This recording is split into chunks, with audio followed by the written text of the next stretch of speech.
I think it's gratuitously offensive. Gratuitously. What's the name of the devil? Lucifer. Is it Burbledees? No, not Burbledees, no. Begins with B, though. Yeah, it does, yeah, Burbledum. This is TalkSport. We are the two Mikes, and I'm delighted to say it's time to say a very, very good morning towards the end of the week to Mr. Mike, a Porky, a Parry. Very good morning to you, Mr. Parry. And a very good morning to you, Mike. It's the, it's the penultimate working day of the week. It is indeed. Saturday morning down at the XL. We will be down at the XL on Saturday for the warm-up, won't we? Yeah, for the warm-up. It's an early kick-off, isn't it? Early kick-off, 10 till 12. 10 o'clock, yes. Yeah, that's right. Doing a bit of work over at the XL, and we will bring you a Riveting show from there. But, of course, tonight's Riveting show. Now, something I must bring to your attention right from the start of the show. Are you going to talk about the comet? No, not the comet, no. You're going to talk about the lunar eclipse? No, that's all a figment of the imagination. You're going to talk about Ronald Koeman going to Barcelona?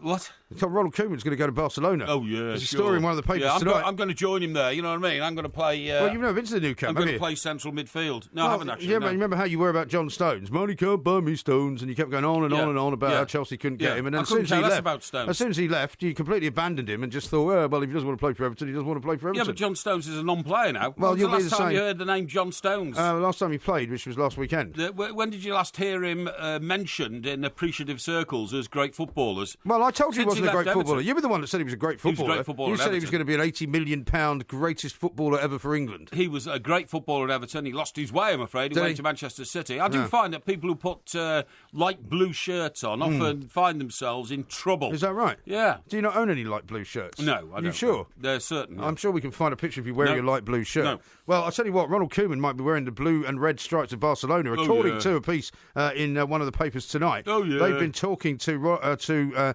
a newspaper called Tutto Mercato. Tutto Mercato. Right? And there's a guy called Guido... Total Tosh, is it? Total Tosh, that's exactly how it's translated, apparently there's an agent called Guido Albers, right? Guido, my friend Guido. No, I don't know if you've heard of Guido. He got around the world making up stories, yes. Do you know who he represents, though? He represents Frank de Boer. Oh, does he? Right, who left Inter Milan a little bit earlier this year. Now, the word is that apparently Barcelona are not very happy with Luis Enrique, who is their current manager. Luis Enrique, his name is. And Frank de Boer was thinking he might be able to sneak back in there, right? Oh, yeah. But apparently his agent, Mr. Guido, says, no, they're not interested in anyone except Ronald Koeman. I see. They want Ronald Koeman to succeed Luis Enrique. Okay, if anybody got the impression I was accusing old Guido of making up stories, that is a completely false impression. That is a complete falsehood. Yeah, complete falsehood, and I withdraw those words. Quite right. What I'm saying is, I think Mr. Guido, or our old pal Guido, has put the pieces of the jigsaw puzzle... Jigsaw? The jigsaw puzzle. What is a jigsaw? The jigsaw puzzle. It's a saw you use for sawing a jug. I think he's put the pieces of the jigsaw puzzle in the wrong place. Do you think? And I think these kind of rumours go around all the time. Of course There's no reason for you to be alarmed. Why would Koeman want to leave and go to Barcelona? Well, I think he'd quite like to be the manager of Barcelona. A big hero at Barcelona. You know that, right? Say again? You know he's a big hero at Barcelona. Well, I'm not surprised. He scored the goal that won Barcelona their first ever European Cup at Wembley. In 1992. When their manager was the legendary Johan Cruyff. And don't forget, he was also assistant manager at the new camp under, guess who? From 1998 to 2000. 1998 to 2000, I know, Louis van Gaal. Louis van Gaal. Yes. Well. So, the shoe may well be on the other foot, and he could go back to Barcelona in great triumph.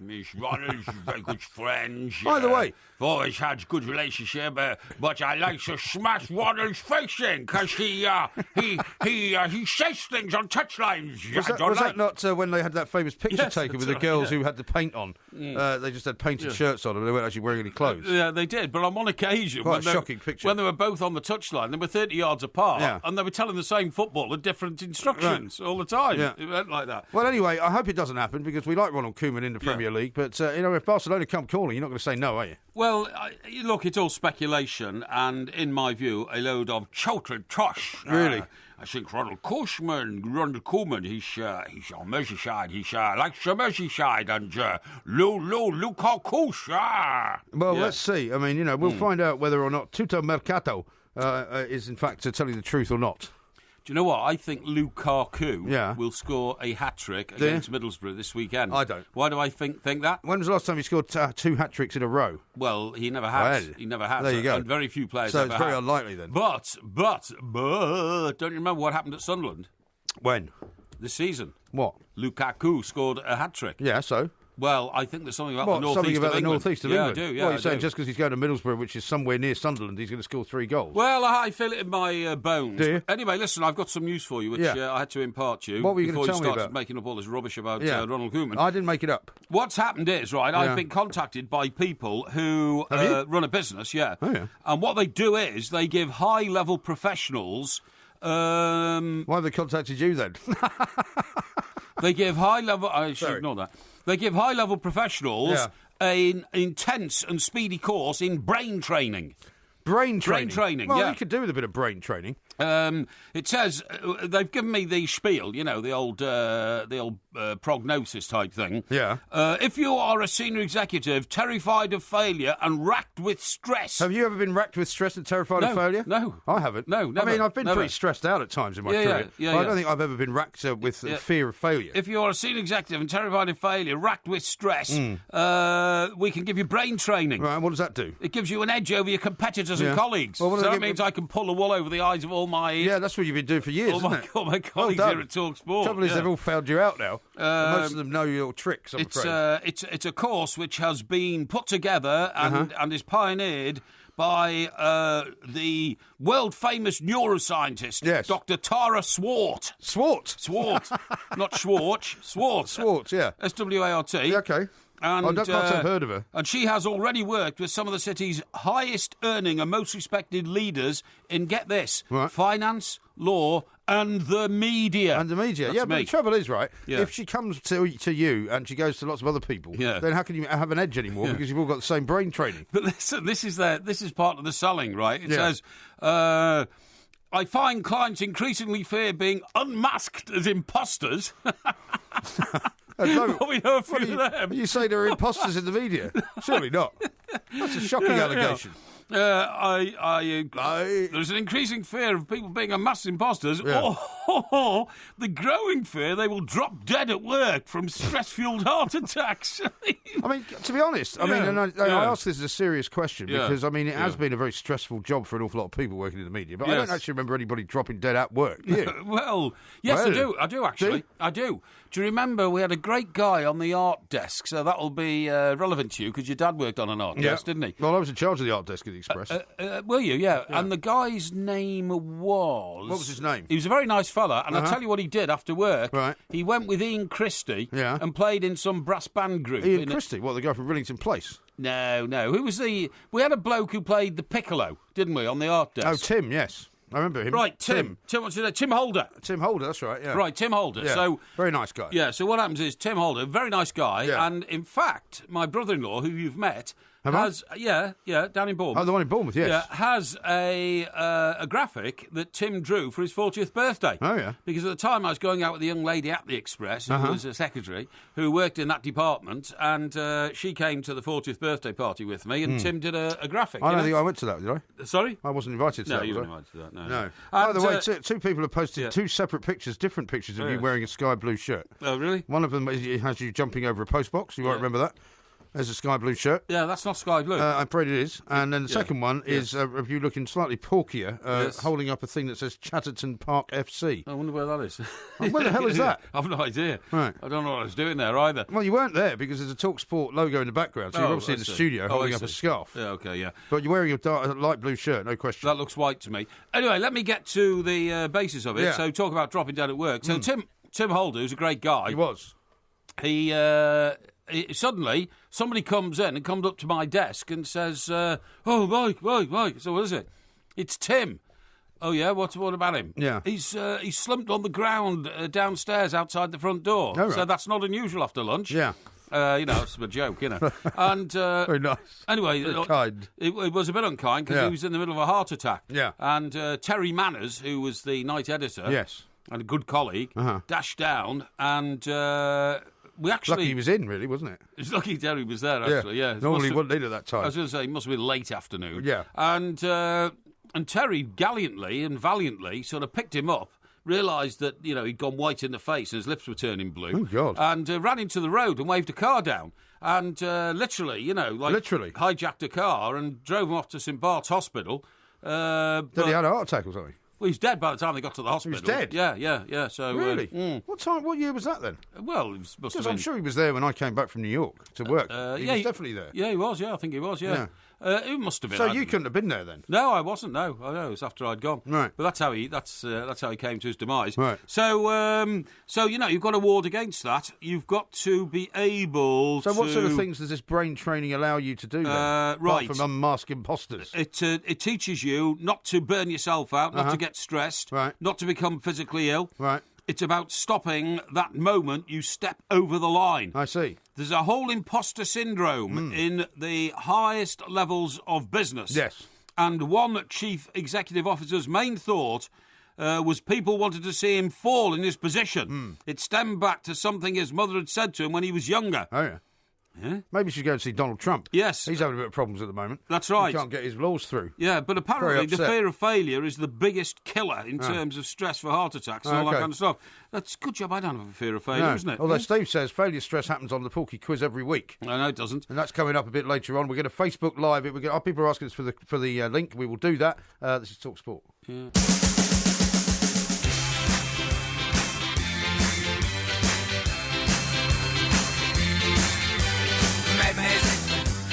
Madness, they call it madness.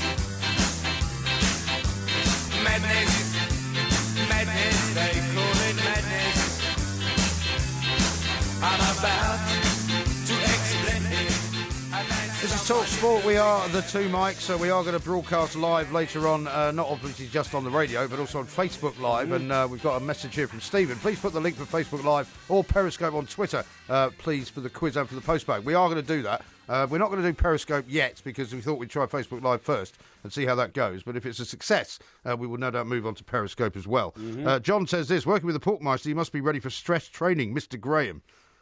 Stress training? I'm not that stressed out. Actually, I've had a lifetime of dealing with stress, so actually I don't get too stressed out. Well, just to finish that study that I was telling you about, what you have to, what this very great neuroscientist, Dr. Tara Swart, teaches you is survivor syndrome. Yeah.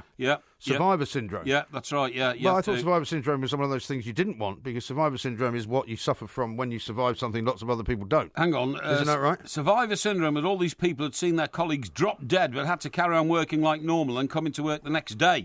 Half felt guilty that somebody else had died and half felt relieved it wasn't them. Well, what about they when then people started get fired? worrying about were they too stressed? Was it going to happen to them next? Well, what about when people get fired? Because, I mean, the most stressful times in my experience when people get very stressed out is when they know that there's a redundancy going on and people are getting called into offices one at a time and getting told that they've no longer got a job. Yeah. I mean, that's pretty stressful. Well, I'll tell you what, in the early days of Fleet Street, of course, when we first got there, the managements were so bad. They didn't care, did they? Well, they were so badly run that what they used to do is look at the costs, because newspapers didn't make money for years and years and years. They were run by despots, really. Well, yeah, but they also made bucket loads of cash, which is always why people wanted to own them. Well, because it's money that you immediately get from the daily sale of a newspaper in cash from a newsagent. Well, believe it or not, when papers were still wet lead and we had typewriters... Hot lead. Hot lead, yeah. Wet lead. Well, it was wet lead. Well, it's hot lead, it was called. It was also called wet lead, it was never called wet lead. It was, because you had a pot, you know this better than I do, you had a pot of wet lead on the typographic... I never heard it called wet lead ever. So it was called wet lead, believe me. But anyway, the point of the story is, they didn't make any money in those days at all. And at one stage, at the Daily Express, I remember Roger, the other Roger, who was the backbench guy, Terry's mate, Roger Wilshire, was it? No, it wasn't Roger Wilshire. No, Roger, I'll get his name in a minute. Roger Taverner. A daughter. Yeah, I know, yeah. Don't tell that story. No, we won't tell a story. He said he remembered when he started there, one week, the guy came round from the security van and said, there's no money. Yeah. We haven't got any left. Right. There's no wages and all that. That's how bad it used to be. Yeah. So anyway, what I'm saying is, they were hopeless at running things, and when it got to a week where, there's no money, they'd call like 10 reporters in, because they used to have like 60 or 70 reporters, half of whom spent all day in the pub anyway. And they'd say, I'm awfully sorry, we're going to make you redundant. Yeah. Oh, that's terrible, I don't know what my wife's going to say. Took the redundancy money, walked across the road to the Daily Mail, and immediately got recruited at the Daily Mail. Yeah, got another job. Yeah, and then about 2 years later would appear back at the Daily Express. That's the way it went. Having made another bucket load of money, being made redundant from somewhere else. Redundant at the Daily Mail. It's not surprising it's changed, really, over the years, and it's now one of the most cutthroat businesses to work in. Well, exactly, yeah. Andy says this, I thought only 1/3 of his brain worked. Must be one hell of a workout. It is a workout, you're right. So Dr. Swart, to conclude this... Yeah, all right. You're still going on about her.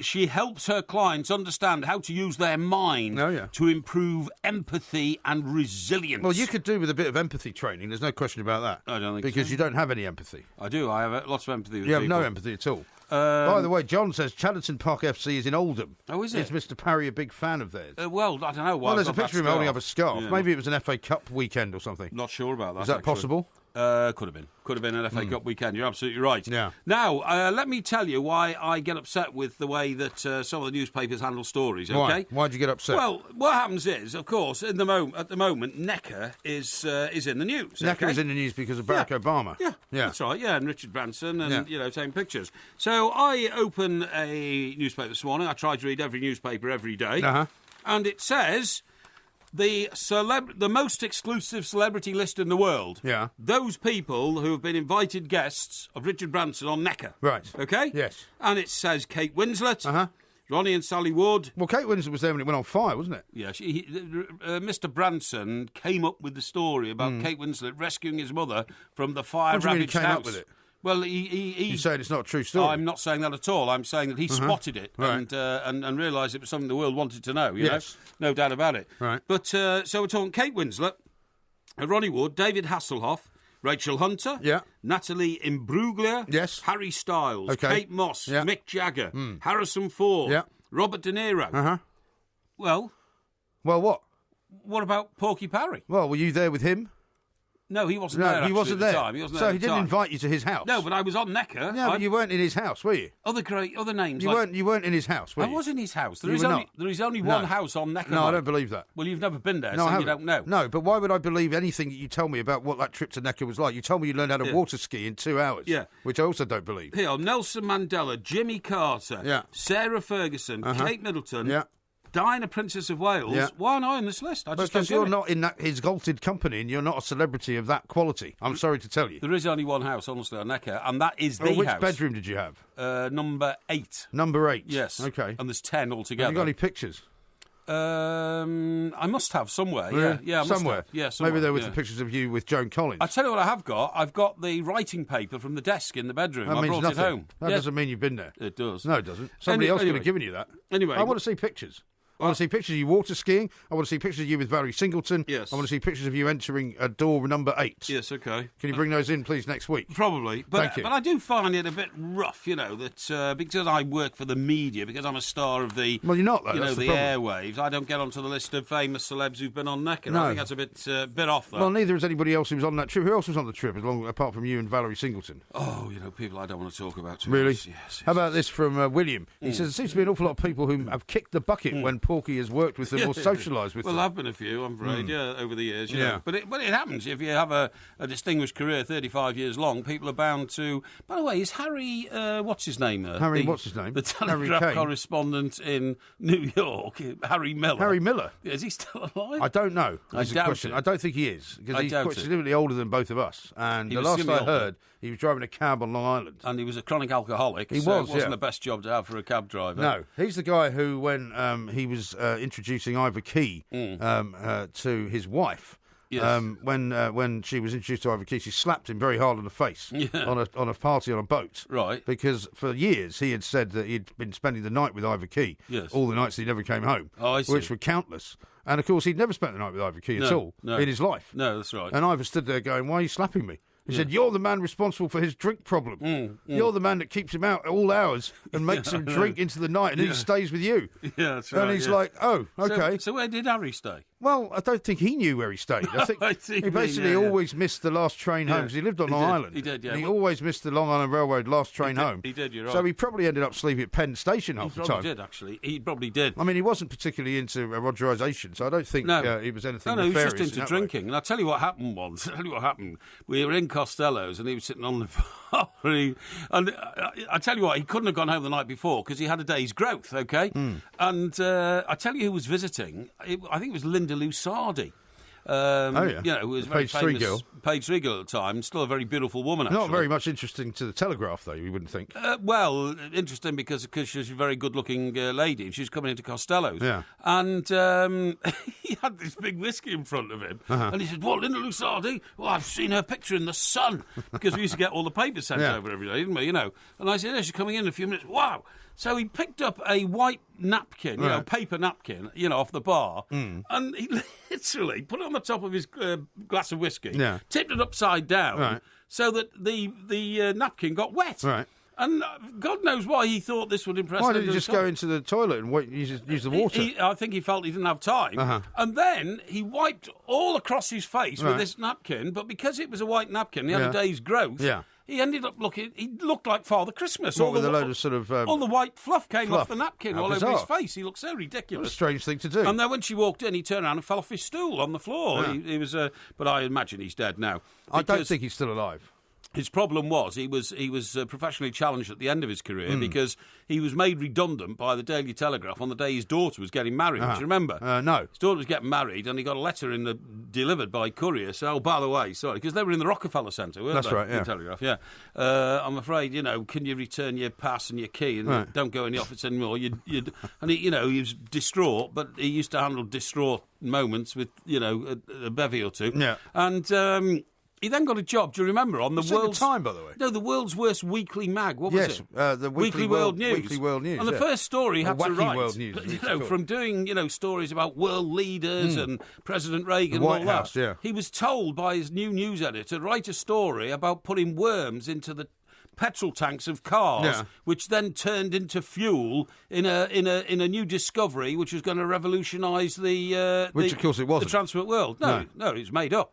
Yeah, and he found that very hard. I think he did. Well, as I say, last I heard he was driving a cab in Long Island. Exactly, yeah. But there we are. How the mighty have fallen. We've got lots more to do. We're going to be speaking to Steve Nicol coming up in a little while, former Liverpool player, of course. We'll find out from him what he thinks has gone wrong at Anfield. This is Talk Sport. Where is my mind? Where is my mind? Where is my mind?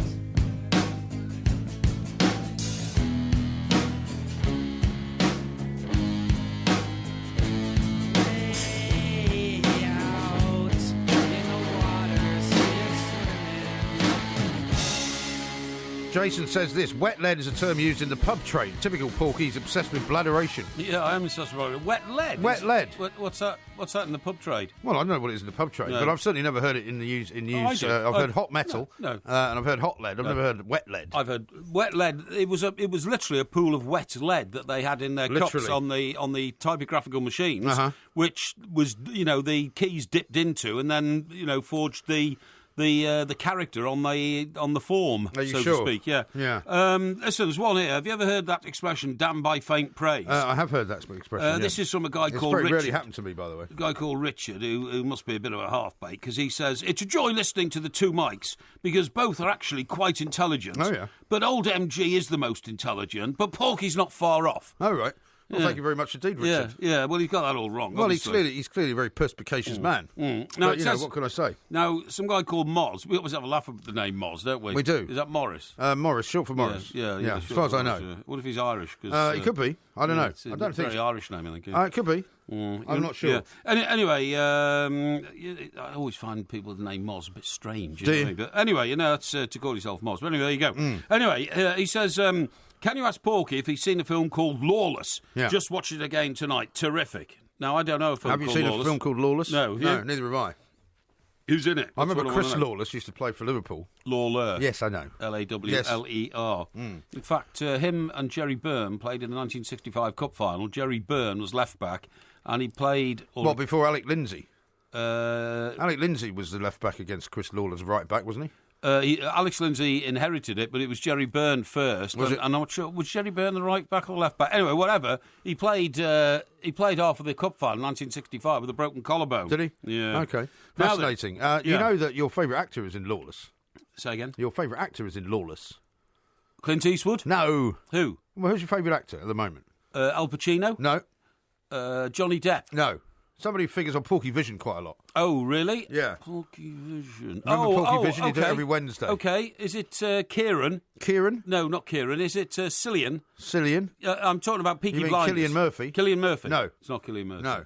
Right. Well, I don't know who else. It's Tom Hardy, Tom Hardy. Right. the okay. guy from Taboo. Oh, by the way, well, I know it's not Porky Vision time. Yeah, but thank goodness for that. I saw the latest episode of that in the last couple of days, and I have to say, there is some extreme violence in that show. Is there? Mixed with extreme Rogerisation. Well, you've already talked about nothing but the Rogerisation of the show. I think we should move on from that. Anyway, listen.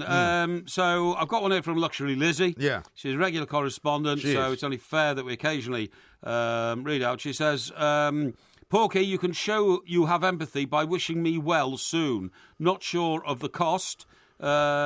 Checks in the post was a 999 moment. Oh, really? I hope this doesn't mean that She has to call the emergency services. call the emergency services. Let's hope not. The only emergency services that you should really need, Lizzie, is another bottle of champagne delivered to your room. Well, that's not very wise if she's not well. Well, no, but I mean, it makes you feel better, doesn't it? Well, not if you're on the brink of death. Yeah, well, that's How absolutely about true. this from Pascal? Porky Yes. must have saved a fortune over the years on PR because his own self-promotion breaks the mould.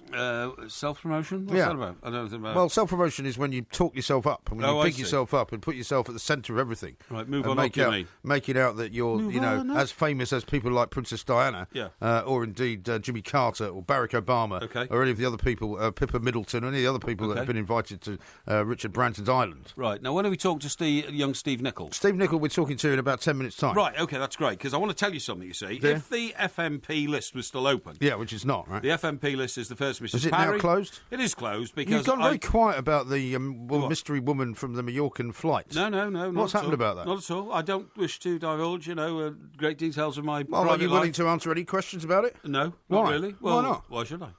Well, because people want to know. Well, there are You certain are a things. man of the people, self-proclaimed. By the way, have you You seen... think people like to know what you're up Have to. you seen all this talk that Tom Jones is actually going out with Elvis's widow? I did see that Priscilla yesterday. Presley. Yeah, I did see that. Yeah, so did I, and it seems to be building up because there's a picture of the two of them on the front of one of tomorrow morning's national newspapers. Tom Jones is dating Elvis's wife Priscilla. Is that unusual? Uh-huh. And like you, I thought, well, hang on. I think I first came across this a couple of days ago. Yeah. But there's a classic picture which every time this story's printed, they show, and it's Tom Jones Yeah. with Elvis Presley Right. and wife Priscilla in the middle. Uh-huh. So, Is this from many, many years ago? it's from the 60s Right. when they all lived in Beverly Hills together, Yes. So Tom Jones yesterday revealed he is dating the former wife of Elvis Presley, 76-year-old Welsh star who was left devastated when his wife of 59 years, Linda, died of cancer last year. Right. Very sad, that. Yeah. Seeking support from Priscilla. Now, the only thing I would say, right, and this is merely an observation, I Yes. have no exact information. Is this going to be another example of your empathy? This will be my empathy. Yeah. Tom Jones is 76, but doesn't look anything like 76. He looks more like, I would say, 66 Yeah. or 56. Yeah. Priscilla... He looks a bit older than me. He looks a bit older than you, that's true.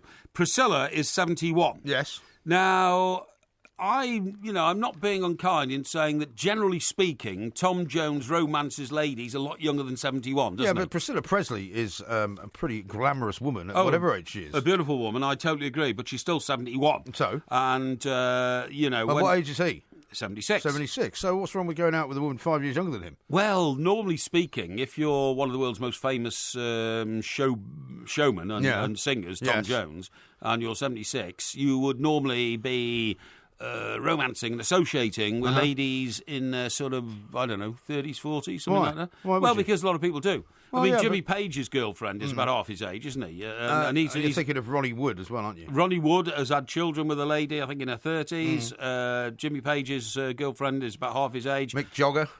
Mick Jagger has a section of girlfriends who are all in their 30s and that kind of stuff. So all I'm saying is, I would say... I think you're being very judgmental about No, Priscilla Presley. no, I'm I mean, being if Priscilla judgmental. Presley came knocking on your door, I don't think you'd keep it closed for long, would you? Well, I thought she was brilliant in Dallas. Did you? In Dallas. She was Barbie's girlfriend. Yeah.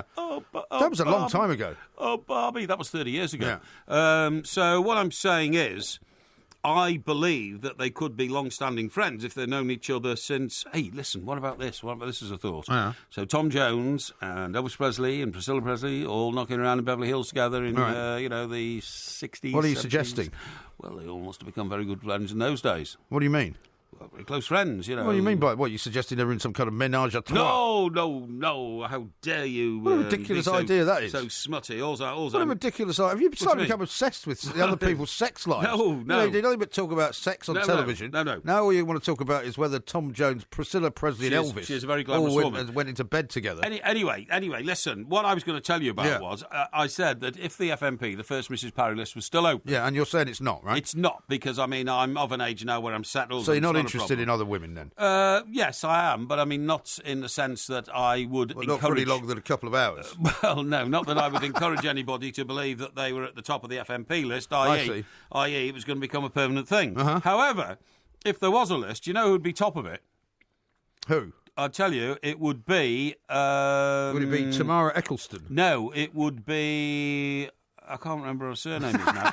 That's not going to go well, is it? Yes, Holly Willoughby. Holly Willoughby? Holly Willoughby. She's a very glamorous woman. Now, do you know why? I told you I saw her on the station platform once at London Bridge. Did you? Wearing a pair of very, very high heels. And did you say hello to her? No, because she was with a very short bloke. Oh, I see. Who was about 2 feet shorter than her. Right. Who I took to be some kind of agent. Right. Because I was able to hear some of their conversation. Okay. Which was all about, different people and the business and all that. And she was wearing those Louboutins, the shoes that have got the red soles. I certainly do. I told you, because the train stopped especially for her. At a stop that wasn't normally on the timetable. Brilliant. And she got off. Right. Now, shall I tell you why I'm very impressed with this lady? Why? It has just been revealed she has a personal fortune of £11 million. She's very wealthy. I mean, this is fantastic. But her husband is also very wealthy. Yeah. I think that together they run some business as well, don't they, on the side? Well, what I'm saying is, I mean, she is married now. Well, she's too rich for you, though, because you don't like women being richer than you, do you? Well, I think rich women are fantastic, very successful. Yeah, you don't like ones that are richer than you. Eh? You don't like women who are richer than you, though, do you? No, I'm not saying that. But anyway, I'm just going to run through what she's into, right? Yeah, First of all, she has this great ITV job, doesn't she? She with does. Philip Schofield. That's right. People reckon that's maybe about an earner for about $500,000 a year. Or something Easily, like that. Very easily. good. She then she has an ITV Meet the Parents dating show. Oh yes, I saw a clip from that the other day. Is that right? Yeah, it looks pretty horrendous, but I'm sure it'll be quite well paying. Well, the first series apparently was successful, and now there's another one coming. Yeah. And she gets about 120,000 a series for that. That's excellent. Right. As you quite rightly say, she has been team captain in Celebrity Juice, comedy panel show hosted by Keith Lemon. That's right. Since 2007. Yeah. And that is produced by her husband, Dan Baldwin. Right. And has grown in popularity over 16 series. Okay. She is director of 2 companies, with a third, Peaches Productions Limited. Right. She is also... she's got all sorts of publications, adverts for Oral-B toothpaste, the Holly Look for Your Home. She's just brought a book out as well, I think. She's just brought a book out, The Willoughby Way with Babies, another publication. I mean, this is a very successful woman. Way too successful for you. But you wouldn't like being in her company, so I mean, much as she would probably be honoured that she's on the FMP list. Yeah. I don't think she'll be taking you up on the offer. What? I don't think so. Why not? Well, because 1, you don't like women who are more successful than you. Oh, I 2, do you don't like like women who make successful more money than you. Like rich and women. 3, she is married, which is about the only reason that you might end up getting with her. Oh, don't be ridiculous. She's a woman. She's a woman of perfect virtue. Well, have a look at the Tamara Eccleston picture and tell me what you think about that. Even question. It's on page 3 of the Daily Mail. We'll be talking to Steve Nicol coming up next on TalkSport. Yeah.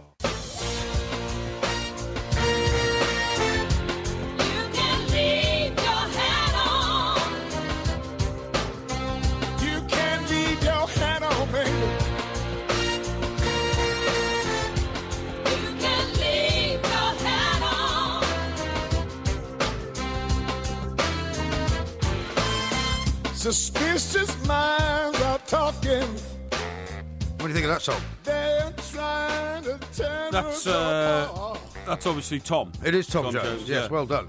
I went to a tribute. It's the full Monty, that. It's very good.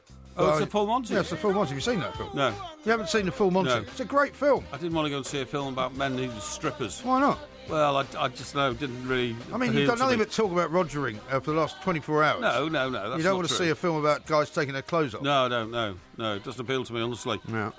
It's not particularly graphic, by the way. I went to an Alan Ball tribute night down. Was there male strippers there? No. Well, why are you telling me the story? We've got to talk to Steve Nicol. Yeah, we will in a sec. But Steve will like this story. Well, should we say hello to Steve first? Let's say hello to Steve. Steve. Sorry about this, man.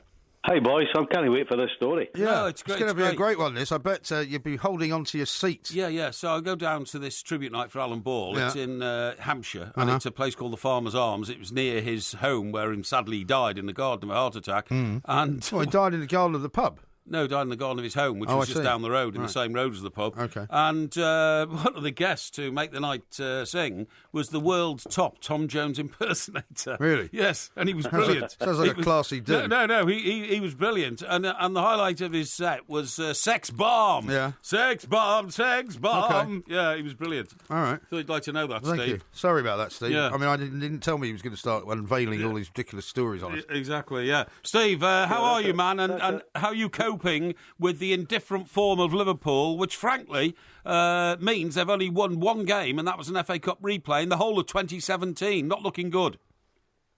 Well, first of all, that's a minute and a half I can never get back. Yes, indeed. Secondly, I love how you go straight after me because your boys are doing well. There's a shock. Well, I wasn't going to mention Yeah, that. they're doing but, so well, Steve. They're still yeah. 7th. No, we're not. We're 6th. You're now 6th, are you? Yes, absolutely, yeah.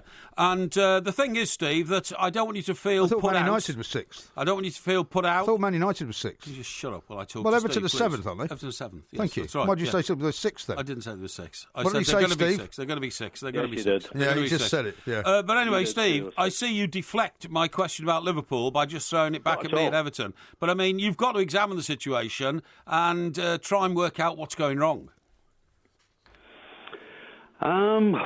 Work out what's going on. Well, we kind of get fed up going over old ground. What's going on is they can't defend to save their lives, and because they're not putting the ball in the back of the net, it's extra pressure on the back line that can't handle it, and so you end up. Pretty much Liverpool right now are in free fall.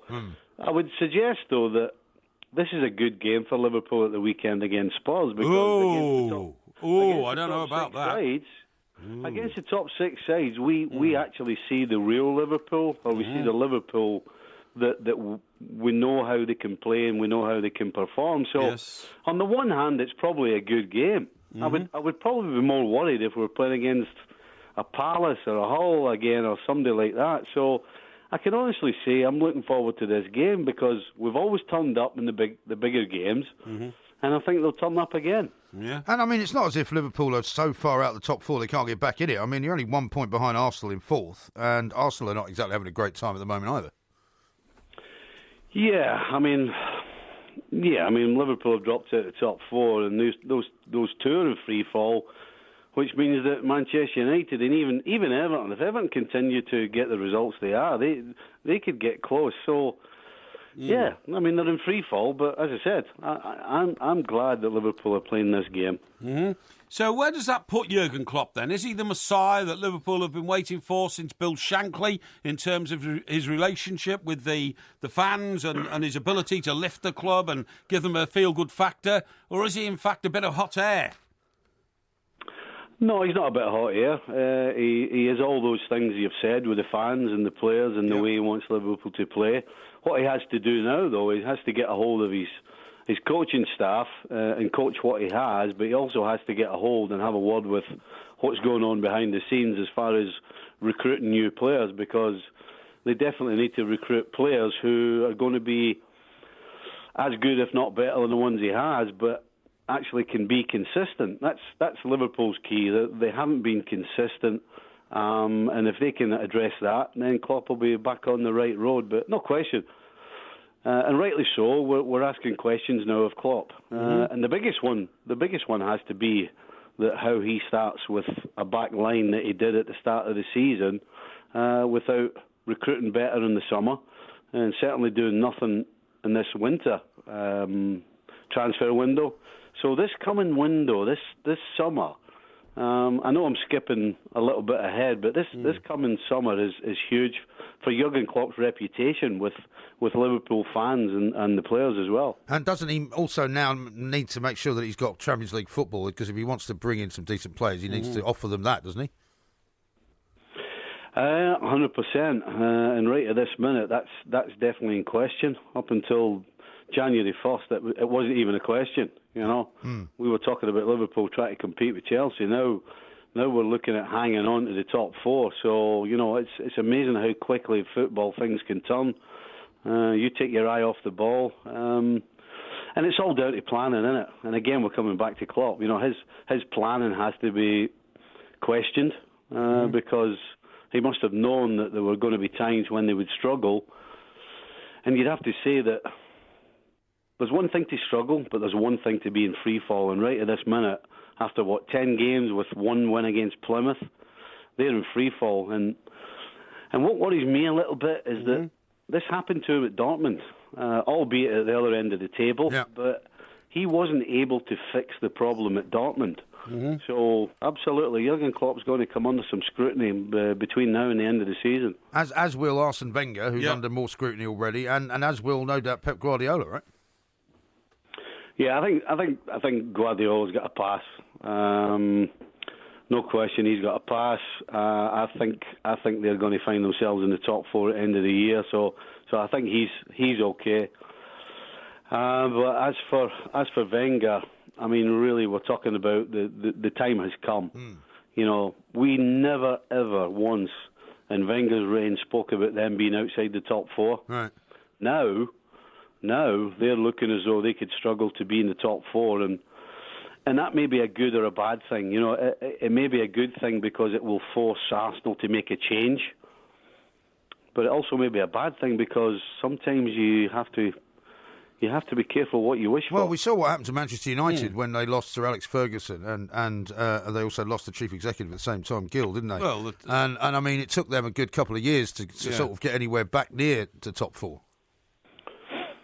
Yeah, I mean, I was actually going to say that, Arsenal are in a position where they can attract the best managers in the world.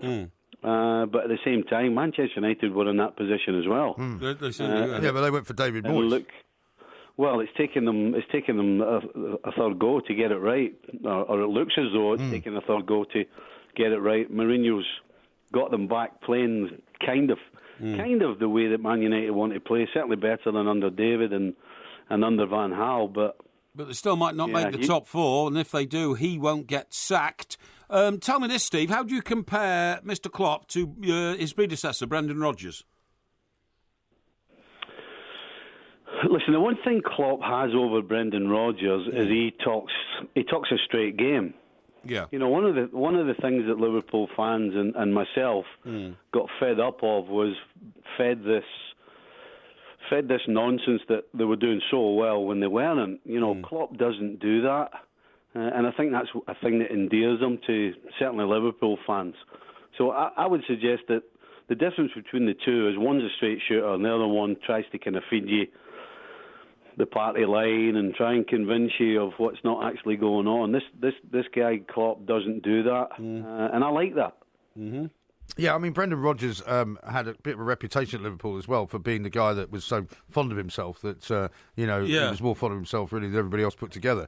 And a lot of Celtic fans get upset when we make fun of him up at Celtic because he's always going on about how brilliant he is at Celtic now as well.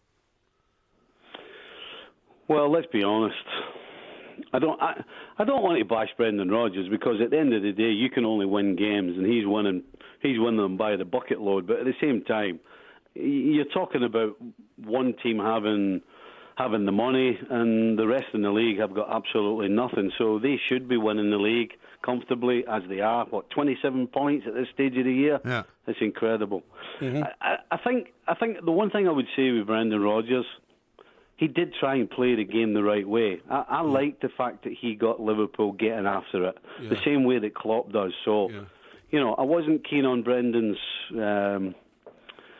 nonsense that he would talk about, but I liked the way he tried to get Liverpool playing. Yeah, no, you're absolutely right. Steve, time is short, so I just want to pay tribute to you. Very soon, the papers will come out for the Football Writers Association Player of the Year, Footballer of the Year, of which I'm a member. Do you know that you are the last defender to have won that title? 1989. And did you know? I do, and I'm extremely proud of that. Yeah, Ever since then, it's been an attacker or a midfield player. How fascinating. Yeah. Unfortunately, we haven't got enough time to develop that point. Exactly. Why didn't you introduce that earlier instead of talking about Alan Ball? Let's talk sport.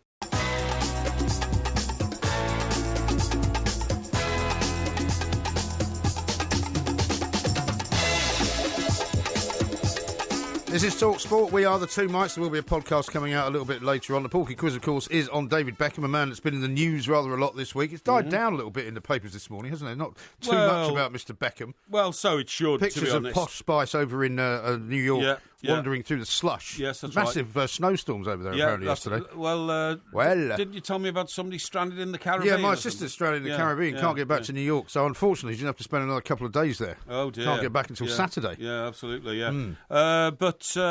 No, I think Beck's got a very unfair deal. Well, I know on you've that been saying that all along. and that's why, of course, we're doing You are, I think, the only person in the entire world who Yes, thinks that, by the way.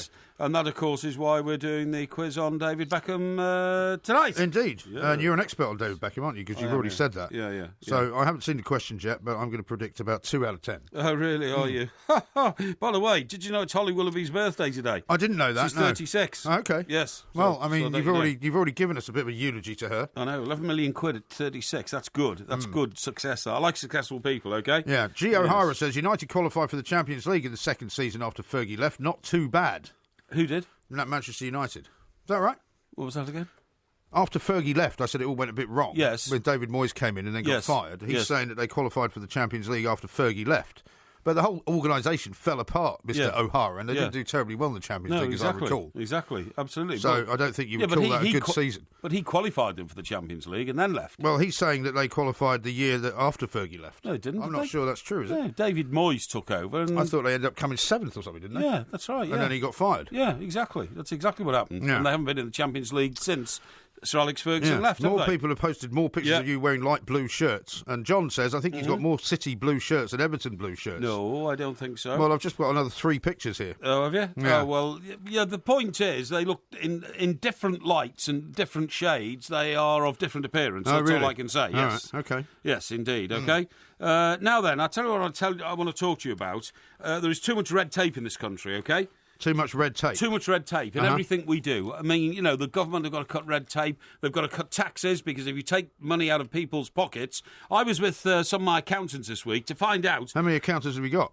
well, you know, for various bits and pieces and things that I do. Yeah. And, Well, how many? well, I don't know. Have you got a whole team of accountants? Have you? Yes, I have, yeah. Really? But if you go into Because an your financial empire is so complicated. No, but if you go into an accountant's office, there's a lot of people sitting there, and you know how many of them are working on your account, so to speak. But anyway, my lead account guy, Your lead has accountant. told me that we are going to be paying all of us a lot more tax next year because of George Osborne. Well, because I was telling you just the other day, Yes. as it was repeated in the Times newspaper, that we are now facing a shortfall of tax, apparently. So taxes are going to be not only going up, but they're going to be more, shall we say, vigorous in pursuing those who don't pay enough. That's right, 37%. Those rich people who don't pay their fair share. At least 37% of everything that's earned will return to the government, and that's right across the board, you know. But I mean, of course, a lot of the stuff that unfortunately we earn is paid at 50%, which is horrendous. But anyway, look, that's just my beef. I think if you put money back in the economy, then the economy thrives. I don't believe in big state. I believe in small state. Yeah. But anyway, except listen. for when you have acute heart failure, when you would like the NHS to save your life for hundreds and hundreds of thousands of pounds. You haven't paid that back yet. Well, I think you'll find over a lifetime of contributions in all forms. Yeah. I mean, for instance... Well, great. So at the end of your life, you will come out flat. At the end of my life, I'll have given them a fortune. Well, hang on. How much do you think I've spent in drink in the last 40 years? About £3 million. Yeah, that's right. Yeah. And about 90% of that has gone to support the National Health Service. 90%? Yeah, I would say so. You reckon? Well, you know how much of a pint of beer is actual tax? A lot of it. About half of it. Yeah. And I think... It might be more than half, actually. And I think 80% of a packet of cigarettes is tax. Well, you isn't don't it? smoke, do you? No, I don't. But for the mad people who do, Well, you know... that's why one of the reasons why the government can't afford to actually make smoking illegal, because the amount of money that they get from smoking tax actually far and away outweighs the money they spend on lung cancer treatment. I totally agree. Now, listen, the latest one I've come up with is red tape, which hampers developments, like housing developments and all that kind of stuff. Now, I think I'm right in saying... What do you mean, like those pesky planning laws? Pesky planning laws is absolutely a good word for it. Now, I think Redrow is the building company owned by the very wealthy and successful businessman who is also a great Liverpool fan and once tried to buy whose name you can't Liverpool. think of. Yes, I can. Steve. Steve who? Steve... Redgrave? No, you fool. It's Redrow is the name of his company. Steve, what's his name? I don't know. I met him in Germany in the World Cup. Well, I don't know who in you the met. bar of the How do I know England who you Hotel. met? I've heard of Redrow. I know they're one of the biggest development housing companies in the world. Anyway, the name of their chairman is Steve. Okay, Yeah. that's his first name. Now then, what happened was Steve Morgan actually. Oh yeah, Steve Morgan. Yeah, because he owned Wolverhampton Wanderers, didn't he? Did he? I think he still does actually. Well, you tell me. I I thought Wolves were recently sold, weren't they? Well, if they were, it was Steve Morgan who sold them because he wanted to take over Liverpool. He was unsuccessful in his bid, and he went and he virtually bought. Is there any Wolverhampton point to Wanderers. this story? Well, the point of the story is this. Yeah. Mr. Morgan set up Redrow in 1974, Yes. right? And he has built it into one of the biggest house building companies in this country. Okay? Yes. He's very successful. However, recently, when Redrow won permission for 110 homes in Bristol, when I say recently, this is a couple of years ago, because Right. these things take quite a long time. Yes. It was faced with 40 demands from the council before they would allow them to go ahead with the development, Okay. which included these things. Right. Putting fences around 5 silver birch trees and getting approval for the type of fences to be used. Okay, presumably to protect the silver birch trees. Nothing wrong with that. Don't you think that's the detail is a bit extreme? Not really, Putting no. fences around 5 silver No. birch trees and getting approval for the type of fences No, used. I Right. don't think that's unfair at all. Right. Separately, having to get approval for the roadworks, which would involve getting to the site Yes. to build the houses. Don't right. object to that either. Working out a traffic management system for those road. Yes, well, that's fair enough as well, because you can't have chaos on the roads, can you? Right. Getting permission to move any foliage that could be home to nesting birds. Not is home to nesting Yeah. birds, but could be home Well, it to could be, nesting because birds. nesting birds make nests in places where you might not know exactly whether they're doing it or not. You think that's fair sound like a red taper. No, not at all. Right up to No, your these eyebrows. as far as I'm concerned, the first 4 that you've complained Right about up to your are eyebrows. 4 things that are absolutely necessary. Right, what about this next one? Go on, then. Are you going to support this one? You going to I support don't this know. one? I don't know Right. what it is. Filing an ecologist report to protect slow worms. That one, I would say, is not necessary. You see? Slow You worms. see where I'm getting to now? Yeah. See why They're I'm not smarter ones who than make the slow gin, do they? Right. Measures to protect hedgehogs. Hedgehogs are a protected species, and we do like hedgehogs. I'm not so worried about slow worms. Building 22 bird boxes and 10 bat boxes. Bat box is very important. I don't mind that. 22 bird Yeah, boxes? don't mind that. Well, you're supposed to be one of the people that likes the preservation of wildlife. Hang on. Undertaking a flood risk assessment of the Yes, site. they should definitely do that, because flooding is a massive problem in this country. Taking extensive photographic evidence of any existing buildings which need to be demolished. What? Just knock them down. Well, no. Clear the site No. and build new houses. No, you see, you we can't need give, new houses in this country. No, you see, you cannot give development companies the carte blanche to do whatever they want. You can't say, just knock down all the buildings if you like. Yes, you can. Because they'll Knock knock them everything down. down. No, they'll knock everything down. No, they're And responsible. when it turns out that they knocked down a piece of historic architecture, Yeah. they'll go, oh, nobody told us that. Yeah. So you've got to make sure that they get it right. Right. Now, what about this? So far, the only one I'm with you on is the slow worms. Right. Detailed drawings showing types of brickage, design of windows, Yeah. garage, and house doors. I don't understand that. Well, What does it mean? what it means is that never mind the plans about where which house is going and where the drains are going and Right. where the foundations Oh, are so going. they want to know what they're going to look like. Yes, well, what's much wrong more with that? detailed drawing showing type. Well, what's wrong with that? It's got nothing to do with the local authority. Yes, it has. Nothing whatsoever. They are responsible for what the houses are going to No, look like rubbish. in the borough in which they're in charge. No, rubbish. Yes, they are. That's utter rubbish. Not true. Far too much involvement from a local authority. Yeah. Right, the next one. Reporting on colours and details of window, door and garage lintels. Utter No, nonsense. because they have to know they're not building That's some it. monstrosity, right? There are planning laws which stop you from producing, yellow bricks and Yeah, all but that you kind of know, stuff. you know as well as I This do. is all. This is if all. they give these companies carte blanche to do No. whatever they like, they will do whatever they like.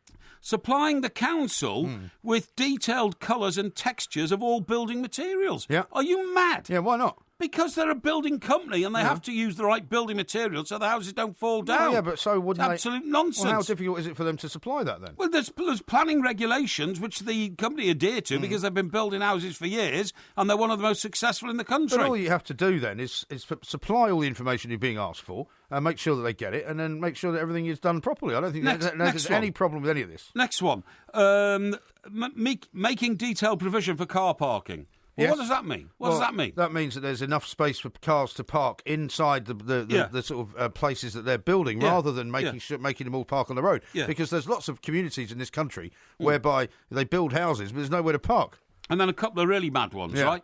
Making provision for cycle paths. Yes, well, Why? that's good. Why should you have to make a provision for a cycle path on a new housing estate? Because the most important thing that you complain about all the time is cyclists wanting to use part of your road. Yeah. So this way they get their own path. Great idea. And then the last one, Yeah. access for electric car charging points. Yes, definitely. Nobody's got an electric car. Well, people are starting to get them. Nobody has got I'll an tell you what, I'm electric car. seeing more and more Teslas Drives every me absolutely every day. mad. See, you are a complete antediluvian dinosaur. I think all but the slow worms thing on that is actually worth doing. And I'm glad that the councils are doing it because I don't want to give a green card, for these guys just to go off and do whatever they want. I think that would be wrong. Yeah. So I can't say I agree with you at all on that. I think it's crazy. This is TalkSport. I think it's crazy.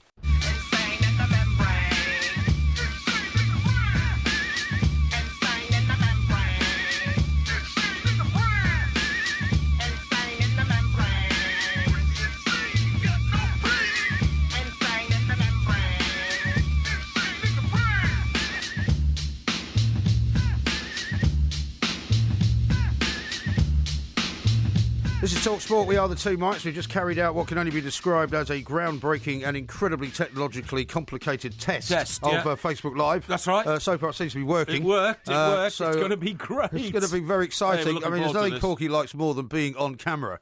So please don't try and ham it up, okay? Because you're going to be on camera for two events. One, the Porky quiz, but before that, Postman Pork. Yes. Where you open all the letters and gifts that you've received over the course of the last 7 days. Yeah. So we will, of course, post a link to that when it is live. But if you haven't found us yet on Facebook, go to Facebook and just look for the two mics, and you'll see it on there when it appears. If you can't follow us on Facebook Live, don't worry, because what we will do is at the end of the event, I believe we will post it, and we should be able to provide a link so that you can watch it later. Indeed. So it's all happening. We're all very pleased. Are, as Harold Wilson would have said, the white hot edge of the technological revolution. We certainly are. Who said that? Right, Harold Wilson. I think it was James Callaghan, actually. Oh, I think it was Harold Wilson. Was it? Okay, yeah I thought it was Jim Callaghan's successor. No, it was Harold Wilson in the 60s. Yeah, Harold. That was when he called it the white hot technological revolution. Is that right? Yeah. Yeah, not the wet lead one, by the way. That's right. He quit very suddenly, didn't he? And nobody's ever found out why. Who, Wilson? Harold Wilson, yeah. Was it not something to do with that guy with the Macintoshes? No, I don't think so. Lord Kagan. Lord Kagan, He went to jail. Yeah. That was the guy, yeah. It wasn't him. He was from Yorkshire, as was Harold Wilson, of course, because Harold Wilson he went to Huddersfield Grammar School, and it's not the pound in your pocket, holding his pipe like this. Yes. Not the pound in your pocket, the man. Of course, the pound in your pocket doesn't get devalued. No, it does. Everything goes up in price. Right, now then. Oh, look, there's another picture of you with a sky blue shirt on. Oh, really? Yeah. Yeah, well, people are just picking these out of the old frame, aren't they? And trying to make a point. Now, another Man United fan, Krunal, says Louis van Gaal finished fourth in his first season. That's how Man United had Champions League football after Fergie. Well, that wasn't in the first season after he left them, was it? No, that was in the second season. Yeah, it was, yeah. David Moyes, unfortunately, wasn't able to achieve And they got knocked out in the group stages, as Folger points out. Yes. Yes. Have I told you about the latest craze for plastic surgery? Plastic surgery? No. People are getting it done on their earlobes. Oh, really? Yeah. Do you know, I didn't meet, but I had to spend quite a lot of time with a woman in New York once. I was doing an article for a magazine. Right. And it was all about how much plastic surgery she had had. Right. And she had done it on her earlobes because she wore these incredibly big earrings. Well, which had made her earlobes kind of droop down like a spaniel. No, it's absolutely right. You know? It's only since about the 70s, apparently, or the 80s, that women were able to be liberated by pierced ears. Right. And initially, they just put Are you in... sure? I'm certain. Are you sure about I'm certain that? I know this. Before No, that... that's not true. No, it is true, Mike. Because people in countries other than Britain Yeah. have been piercing their children's ears for years, and Well, in fact, maybe. piercings were very popular during ancient Egyptian times. Yeah, well, maybe. But what I'm saying is this. In those days, all they put in, it was a stud. You see what I mean? Yeah. Now, then women started putting these heavier and heavier sort of earrings in, pulling their earlobes down. Right. But that's not the issue. That's been going on for decades. What's happened in the last 10 years because of the,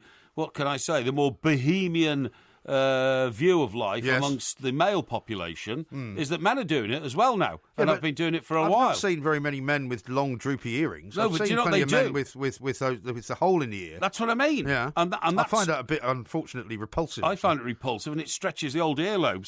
So it costs now something like £250 an ear. Are you saying when they decided they don't want that anymore? Yeah, absolutely. Right. And it's called droopy ear. Yes. And to get it fixed, you literally do have to have a bit of it taken away. I've got an expert here, Dr. Taylor Barnes, Oh, okay? And related to Cliff Barnes from Dallas. no, not Cliff Barnes, who eats Chinese food every day and night. I remember once when... What's got Chinese food got to do with it? Well, that's all he ever ate, was Cliff takeaway Barnes? Chinese food, yeah. Are you sure? What, in Dallas? Yeah, in those typical white boxes that you get in American Chinese takeaways, you know? Okay. That's all he ever ate, Really? yeah. He was famous for it. Blimey. I remember... There's a picture of Tamara Eccleston, by the way. Wow, isn't she a beautiful woman? She certainly is. She certainly is. And I remember once JR went into his office holding a bottle of crude oil. Yeah. And, Barnes was sitting there saying, Barnes was an alcoholic, wasn't he? At one stage, yeah, he was. Yeah, he woke up in the car thinking that he was ruined. And in fact, they just hit black gold, Right. or black dirt or something. Dirt. Black dirt. Yeah, or something. Anyway, so JR walks into the office and Barnes is sitting behind his desk, all pompous, because he thinks he's snatched a load of valuable prime land from JR in a deal where there's billions of barrels of oil below it, you know. Okay. And JR walks in, with his Stetson on and says, Barnes, I brought you some oil. And Barnes says, what are you playing at here, JR? What do you bring me this oil for? I got billions of dollars of oil now because I took that land off you, JR, because you weren't quick enough to deal with Cliff Barnes. Why are you making that ridiculous face while you do that? Yeah, well, by the way, Jason, who told us earlier about wet lead and pubs, right? He says wet lead refers to pubs who do most of their business through drink sales and not food. Right up Porky Street. Oh, I see. Yeah, okay. So that's what wet lead, because it means not so much lead as in L-E-A-D. Yes. It means L-E-D. So it's led by things that are wet. Yeah, you see what I mean? I see, i.e. the alcohol. By drinks rather than that food. Makes a lot of sense. Although most pubs survive these days really on their food sales rather than their drink sales. That's true, isn't it? But anyway, so JR says... Why are we talking about JR? Because we were talking about... somebody called Barnes, Yes, right? That's right. The expert on the ears is called Catherine Taylor Barnes. Catherine Taylor Barnes. Cosmetic doctor woman, Catherine Taylor Barnes. But anyway, to finish the JR story, JR says, Barnes, let me tell you, there is more oil in this bottle than there is in the whole of that land. You've been duped again. Barnes, can I tell you? An evil, twisted man. It's not surprising he's your idol. Yeah, that's right. You you have once again become the perfect failure. Now, how about this from Mervyn? Left. Porky's head's gone, he says. Too much Willa Booby on the mind. And nothing wrong with those plans that he read out, except for the slow worms. I'm with MG all the way. Rubbish. And then he says, Cymru and Bath. Cymru and Bath. Because it's a big game this weekend, of course, between England and Wales. That means Wales rules. Down at Cardiff, at the Millennium Stadium, whatever it's called now. Down at the Millennium Eddie Boyle. Jones, of course, having had his mind meld with Gareth Southgate. Yes. So I have to say, I'm not feeling too confident for England. Yeah, well, we'll see. So Dr. Taylor Barnes says in the 80s, women used to wear those big hoop earrings which would get snagged on clothes when they were undressing and rip the earlobe. There are a lot of women with ears like that who are reaching their 60s today and their earlobes have just collapsed. Right. It's made worse by a drop in the estrogen. Estrogen, yeah. What's estrogen? It's the same thing. Something to do with a big bird. So anyway, look, that's the latest fad in plastic surgery if you're thinking of getting it. Yeah, I'm not actually, because I've never had an earring. I did think about getting an earring once when I was at university. I would not have an earring. Why not? I simply would not have an earring. I'm sorry. sorry. I wouldn't have one now, but when I was about 1920, there was a few people that I knew that had an earring. Why? I just fancied it. Same reason I wanted to get get my hair hennaed. I think if you're... But I didn't do that either. I think if you're a personality, if you're successful, if you're, Well, you're a personality. You're successful. Not a very nice personality, but I mean, you are one. I mean, my good pal Ian Wright has an earring. So would you tell him he's a disgusting disgrace? I haven't said that about anybody wearing an earring. I said I wouldn't have one myself. You but said that the people wearing them in their ears with the big hole. Oh, no, that's horrible. That's horrible. Because it's a big ring of plastic, black plastic. Well, it's the sort of thing that you'd see in an Amazon tribe, isn't it? Yeah, that's right, usually in the mouth. Well, this woman I had to get an interview with, right, because I was tasked with finding someone who had lots and lots of plastic surgery. Yes. She had a young sort of toy boy boyfriend. Yes. And she lived on Long Island, and she was around about sort of in her early 40s, you could say, right? And it turned out, much to my surprise, that she ran a brothel.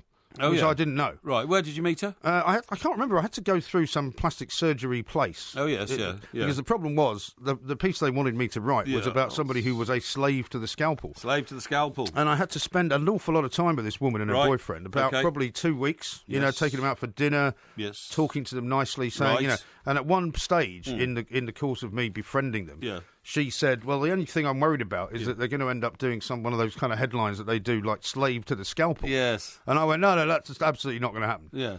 And of course, that was exactly what happened. Yeah. And that's they the then headline. weren't very happy with me, and they sort of pursued me Right. over the course of the next month, trying to have bad things done to me because they felt that I'd betrayed them. Yeah, exactly. You lied to them. Well, I hadn't really. I just sort of slightly misled them. No, you hadn't misled them. You had hidden what you knew was going to happen. Well, you'd been duplicitous, well, basically, hadn't you? If I hadn't been duplicitous, I would never have got the interview. No, well, exactly. That's the part of the problem. Yeah, you see, scumbag. Get into the gutter again. Any gutter-like tactic.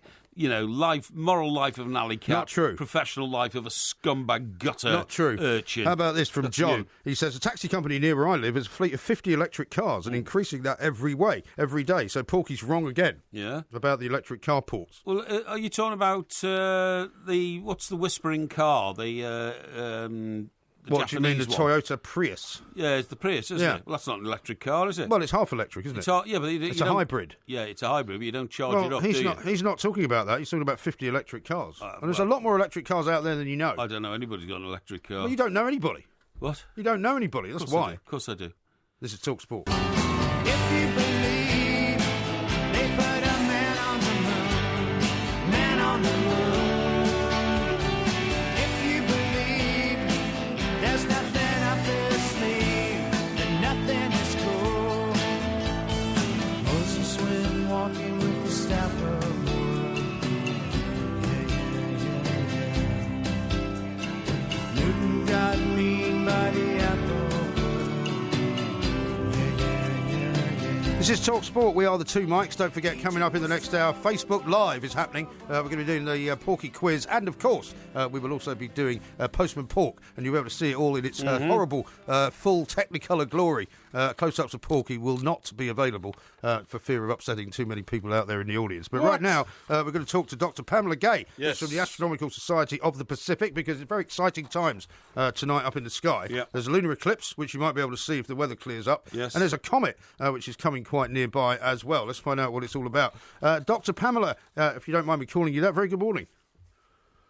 Good morning to you. Thanks very much indeed for joining us. Now, this lunar eclipse is something slightly unusual, isn't it? It's being called a snow moon, is that right? Well, the snow moon is just the full moon in February, so that isn't that exciting. That's we get one of those every single year. But the lunar eclipse, this is one of the less dramatic ones. The moon is going to go from bright white to a little bit beige around 1 in the morning. But this is the kind of thing that doesn't happen that often, and it's actually a precursor to we have this amazing solar eclipse coming in North America next summer. Okay. And the 6 months apart is because this is about how often the moon gets lined back up. Okay. To bring us to the eclipse. Now, we've seen a lot of interesting sort of moon or lunar activity, I suppose you might say, for me anyway, over the past sort of 2 years in terms of, we've seen strawberry moons, we've seen blue moons, we've seen, moons which appear to be quite reddish in colour. Is that something that we're more noticing now, or is it something that's happening more? Well, I think people are talking more about the names just because with social media we have the ability to have that one lone grandpa that remembers, oh, this is a harvest moon, and everyone starts sharing it out, and we hear these names. And we're starting to be more aware of the fact that we do get these super moons, these times when the moon is just a little bit closer and appears a little bit bigger in the sky. These things have been happening for, since the Earth and Moon have started to exist together. And now we're looking up more and noticing more and learning more. It's absolutely right. Doctor, I'm fascinated by the penumbral lunar eclipses that you've been talking about, but I'm even more fascinated about this comet, which is circling around this weekend. Comet 45P to make its closest approach to Earth this weekend. That's a pretty exciting development, isn't it? It's amazingly exciting. In fact, it's going to be 32 times the distance between the Earth and the Moon away from us. Wow. So go to the Moon, keep going 32 more times, and you'll get to this adorable little green comet that is moving so fast that it will appear to move a fist's distance across the sky over the course of just a single day. Well, do you know what? It wouldn't take us that long to get there in that case, would it? Because to the comet? Well, yeah, because we can get to the moon in about 6 days, can't we? If my memory serves me right, with the moon landings. So multiply that by 30, and we'd be there in 6 months. It's true. The problem is we would have needed to have launched like 6 months ago, and we weren't thinking ahead. Yes, that's exactly what I'm thinking. But I suppose, but you could actually, if we had the resources, we could get to the comet if we planned it properly, couldn't we? Ahead. We really could. Now, the trick is we don't always know exactly what a comet's going to do ahead of time because as they pass near the sun, they change. And sometimes the sun radically changes them. So we got lucky. This one's coming nearby, but we could have gotten unlucky in many different ways. And how easy will it be? I mean, obviously, as you might not be surprised to hear, it's quite wet and rainy here at the moment in London anyway. I mean, how easy will it be to see either of these events, either the comet and or the lunar eclipse? So the lunar eclipse, it's not the most exciting of lunar eclipses. We're not going to get one of those deep red blood moons that we often get. But if you have clear skies, you'll be able to see it noticeably will change colors. It will look more like that orange that you see when it's right on the horizon, but it will be high in the sky when it appears that color. So about the times the pubs are closing, go out, look up, you'll see a moon of a different colour. Yeah, well, that happens a lot to Porky. He looks up into the sky and sees all kinds of things flying around. Excuse me. Now, I understand, Doctor, and we're very grateful for you to come on to our show tonight. I understand that this comet, 45P, will return again in 2022. Now, you've just been talking about forward planning. Is there any reason why the resources of man on Earth cannot plan to land some sort of trajectory onto that comet when it's around again in 2022? Because it really is incredibly close to the Earth, isn't it?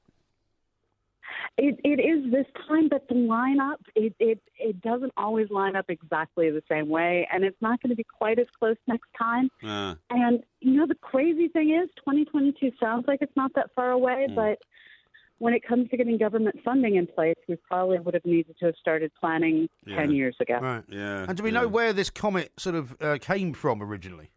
Well, most comets of this particular type originate out kind of near Pluto in what we call the Kuiper Belt. The Kuiper Belt, large.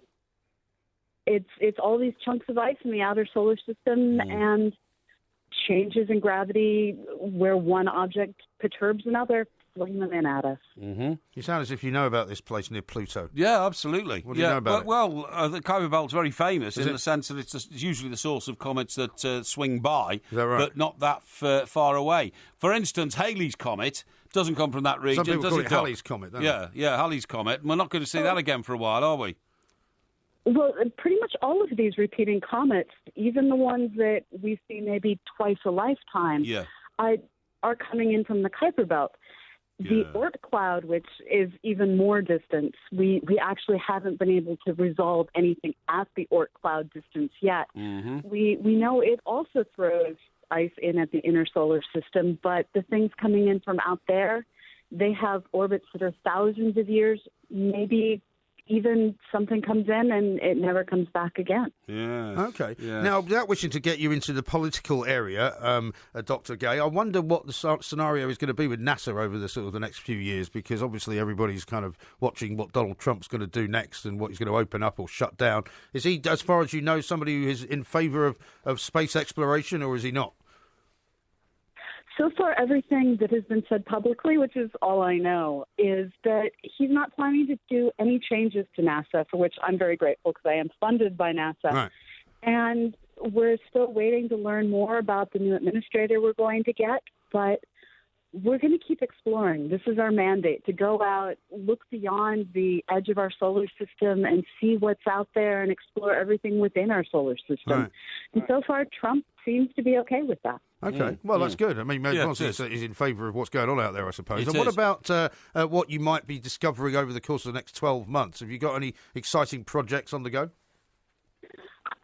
I do have some, but I have to admit I can't talk about them until we're done. Oh, really? What, are they top secret?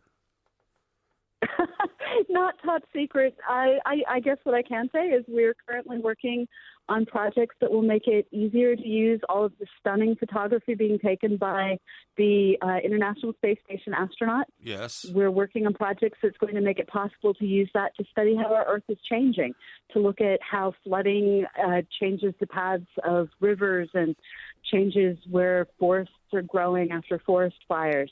All of this gets captured in just the tourist photos of the astronauts. Well, OK, and if we're improving the photography, presumably we can spy on the rogue countries on Earth, which we might have a problem with in the future, yeah?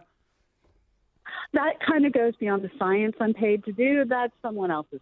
Well, yes, sure. Yeah, that's someone sure. else's job. You can't have the Sure. space agency doing that because Well, then they'd be attacked by those people who are being spied on. Well, I suppose so. You can't have that. What I'm saying is, You see, the trouble is, Dr. Gay, Mr. Parry and I, in our previous lives, used to be print journalists. And we used to Exactly. cover wars and that kind of thing. That's right. Porky, unfortunately, used to not always be as shall we say, neutral in these matters as he should have been. That's not true at all. That's not true. But, Doc, there's so much of the universe we still haven't explored, haven't we? So how far can we go? Can we just put a rocket into space and just say go? How far would it go before it stopped transmitting information back to us?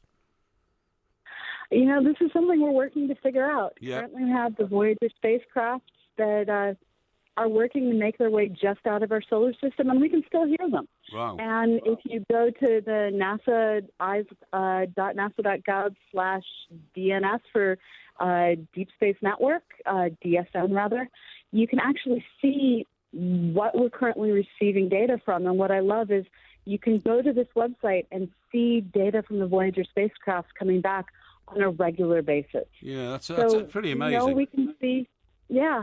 we can get outside of our solar system and Yeah. give it another 20 years. Crikey, that's amazing stuff, isn't it? Tremendous. It really is. Very exciting. Dr. Yeah. Gay, lovely to have you on the show. Thank you Doc, very much. thank you indeed. so much. Perhaps we'll get you on a bit later on in the year and see how you're getting on with some of those top secret projects. That would be Because we brilliant. like to break the news on these shows of ours. So, Brilliant. fascinating stuff. So look out, just as the pubs are shutting tomorrow night. Yes. Is the straight answer for the lunar eclipse and maybe the comet as well. And all sorts of different colours of the lunar eclipse. Exactly right. From beige to silver Yeah. and back again. Yeah, that's two colours, isn't it? Yes. Not really that many. No, they can be both. Well, that's still only two. One merges from one to the other. That's what I'm telling you. Yeah, okay. Lunar expert Darker Mr. shade Perry of silver speaks. during the eclipse. Yeah, coming up, don't forget, we're going to go Facebook Live with the Porky quiz and Postman Pork. This is TalkSport. Yes. Used to do surgery for girls in the 80s, but gravity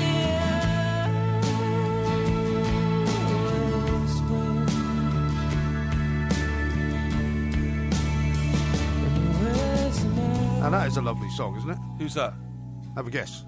It sounds a bit like Blur. Does it? Yeah. Well, I mean, I suppose some might say that's not a million miles away. It's Yeah. like called Radiohead.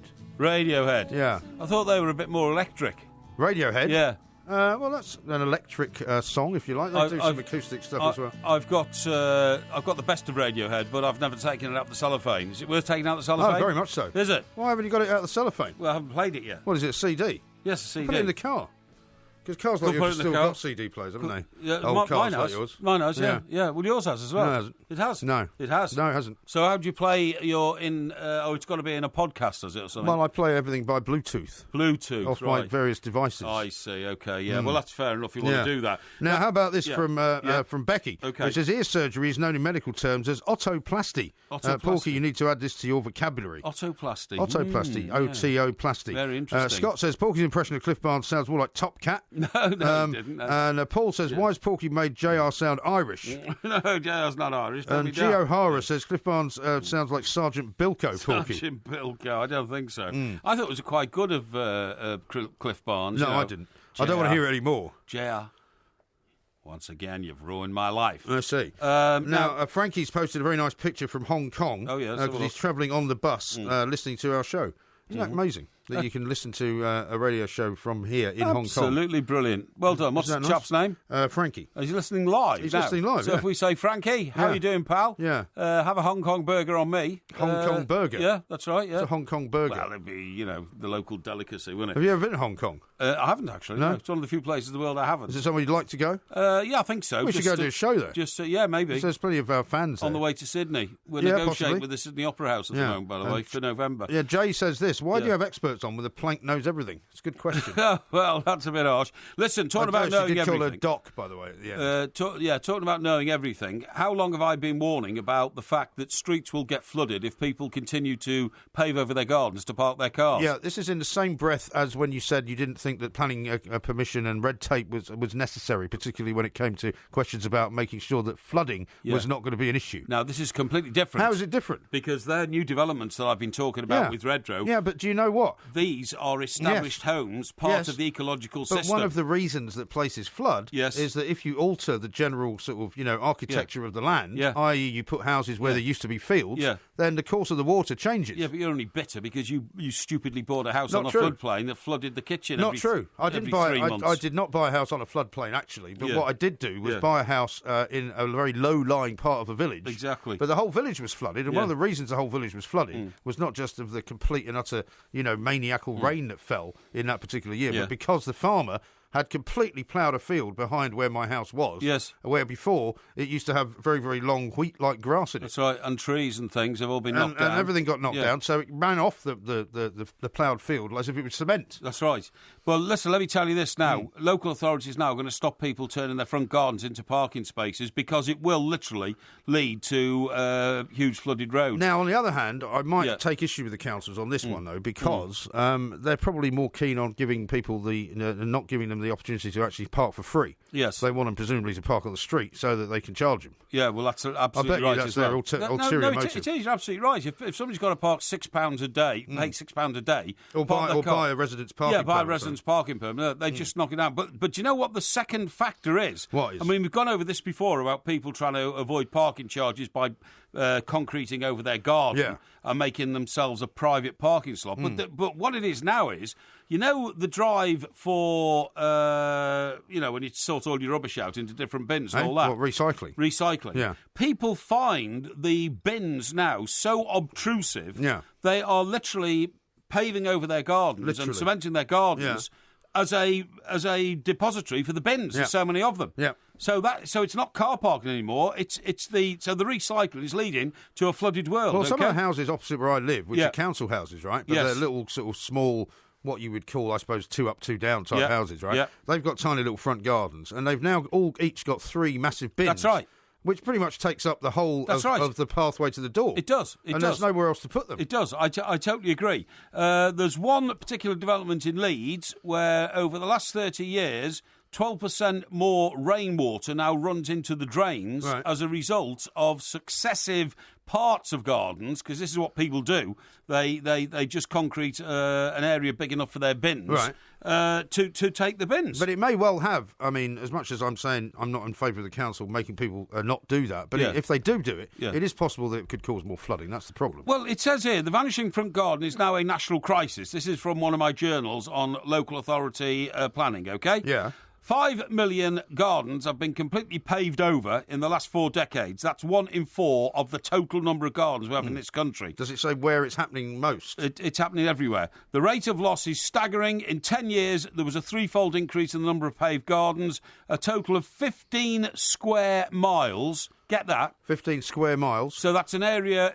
So walk 5 miles in that direction, then turn right and walk 3 miles. Yes. And the whole of that area is now concrete. Well, the whole of that area is squared, basically. That's what I mean. That's a massive area. It's a massive So area. if you walked 5 miles from here north, say, Yes, for example, that's you would right. probably get to somewhere like Hampstead. That's Hampstead. And then if you turn right and walk 3 miles. 3 miles to the east, you'd probably get over to somewhere like Hackney. Well, down the North Circular Road or something. You're absolutely right. Over that way, and then all the way back down to sort of Canary Wharf. And that's all been concreted and then over. back across to here. My goodness me. that's right. Well, that must have an effect on the environment. Right. To add to the threat of flooding, rainfall is more intense in shorter bursts than it was in the 60s and the 70s.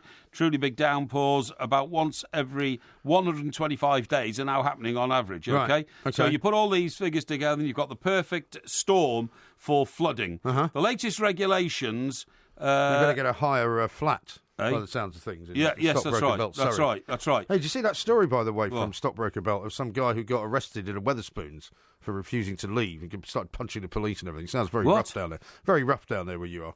Well, it might not have been in my part of Stockbroker Well, it Belt. was, yeah. It was somewhere very doubt close it to very you. much. It was. It was Wetherspoons very near where you are. I doubt it very much. Well, I'll show you the story. Now, what's happening is, fortunately, local authorities are now getting onto it. They've been listening to me, and it means that new rules are to be introduced, which means that even if you do get permission to pave over your garden, which they're going to try and reject, you've got to use well-drained gravel, porous block paving, permeable asphalt. Very good. Or you have to introduce into it a fast draining system, i.e., in the middle, a drain with a chamber underneath to take the rainwater. Well, where does it go, though, after it goes in there? Well, it soaks out then through that chamber. Do you see what I mean? Yeah. Right. Rather than being concrete, it goes into So you soil. don't have to connect it to the street drain? No. In some way, shape, or form. Out. Latest regulations mean planning permission is needed to pave over front gardens. Well, what about your roof garden? How do you drain that? Well, it's on a slope and it drains into a gutter, which then runs into a pipe down into a. So you're actually contributing to the flooding as well? No, I'm not. Yeah, you are. No, it goes into a water butt and then it's recycled. Oh, is it? Yes. By whom? The system in the building. The system? Yes. Well, how do you know it's recycled? Who empties it? What do you mean, who empties it? Nobody empties it. Well, it's magically recycled from the water bird, is it? No, it's used to water the grounds. We have the grounds? Yes. So there's a gardener? Right. Absolutely. So he uses that water regularly, does he? Absolutely. You sure about that? Oh, I'm absolutely certain Do about it. you have any idea how much water you produce from your roof garden on an annual basis? Quite a lot, I have to say, quite a lot. And by the way, I've come I'm surprised you don't ask for it back. up with a new brilliant idea. Have you? I put... because the heavier birds were starting to land on my bird bath, and on one occasion knocked it down. What, a bird knocked over your bird bath? Yeah. What was it, a vulture? No, it was a wood pigeon. A wood pigeon knocked it over? Yeah. What's it made of? Plastic? No, it was at a time when all the water had evaporated, so there was no water to Yeah, but bed what, I mean, it down. haven't you got imagine it made of stone? No, it's metal. Oh, it's metal? Oh, it's metal, yeah. Oh, yeah. so it's actually a pretty cheap one then? No, it's not. It's a very expensive one. No, it's not. It's very expensive. Rubbish. If it can be knocked over, metal. if it can be knocked over by a pigeon, it is a cheap piece of tat. No. What happened like was everything else in the your wood so-called pigeon landed penthouse. on one side of it, and as I say, it was in the summer when the water had evaporated, and bang, it went. But now I've got over that by lining the bottom of it with gravel. So it looks actually quite aesthetically beautiful now. Oh, really? I have to say, yeah. I don't think I've seen anything in your place that looks aesthetically beautiful. Well, you haven't been looking hard enough. So, listen, I'm on top of that one. Because, PJB says there's no such thing as the best of Radiohead. I'm not sure he's entirely correct about that. Oh, isn't there? No, I've got one. Well, how do you know? Eh? Are you sure? Yeah. Are you sure? I've definitely got one, I think there is one, actually. Yes. Jay says this, how about the council use our hard-earned money to replace the Victorian sewer system to cope with the rain? Well, do you remember when you were in Los Angeles? They have those great big storm drains. Yes. And I don't understand. There's never any water in them. Well, there is water in them when there's flooding because everything feeds in there. Yeah, but normally speaking, they're empty because Arnold Schwarzenegger's usually roaring along them in a car, isn't he? Chasing villains or escaping from them. No. He is. No, that's just in the Terminator film. That's what I'm saying. It's only one film. Yeah, well... he's not always in there. Yeah. I mean, Arnold Schwarzenegger did not spend his life going in and out the storm drains in a truck. Well, it seems like it. It seems like he has. How about this one from somebody called D? Porky wants to pay less tax 1 minute and the next he wants more space projects. Hashtag magic wand. Hey, listen, by the way, have you seen... You're not listening to that? Yes, I did, yes. Yes, that's very good, thank A couple you. of people as well were listening. Ben's listening from Singapore. Yeah. And we've got somebody listening from Sydney as well. Excellent. Thank you very much indeed. We love you all. Yeah. We are a global... What have you turned into that woman who's come out at the end of Morecambe and Wise? What's Love you all. We love you all. Global network. Yeah. Listen, when was the last time you saw, one of these daft ceremonies where people who you work with come and leave a cake in the kitchen because it's their birthday or something? Well, it happens here quite a lot, but Well, I know it does, I don't remember the last time I was here when somebody brought a cake in. Have you ever brought a cake in? Hey? Have you ever brought a cake in? No. No, I have neither. I don't think I so. wouldn't bother. Although I have occasionally brought a cake, Yeah. bits of a cake from home if it was one of my kids' birthdays or Yes. if there was a bit of a cake going. Yes, anyway. And because some people actually quite like having a bit of cake. Anyway, occasionally. you'll be delighted to know the Treasury have now banned any bringing in cakes What's into... it got to do with them? Well, they say the workers are getting too fat What? and the office cake culture has got to be ended. It's a public health hazard. Well, I mean, people are overweight for many reasons. Yeah, but What's one it of got them to is do with 'cause the government? Well, I don't Why know. don't they get stuffed? gift, well, as it were. Well, yeah, but I mean, I do find it a completely unnecessary... Well, hang on, you brought me a bar of chocolate earlier. Yeah, I brought you a bar of chocolate. That's for you personally. The trouble is, when you leave a blinking What do you mean cake for in me the kitchen... personally? But because it's for you personally, the chocolate. When you leave a cake in there, people cut bits, drop it on the floor, it makes a mess. I would ban all cake in offices, full When you stop. were the boss here... In fact, I'd like to ban eating in offices, to be honest. Well, you'd prefer people to go out? No, I'd prefer people just not to eat. Just not to eat? Yeah. I mean, you should be running like some kind of a camp. No. Not an actual office of any kind. Not me. You are absolutely and utterly ludicrous. Not me. This is Talk Sport.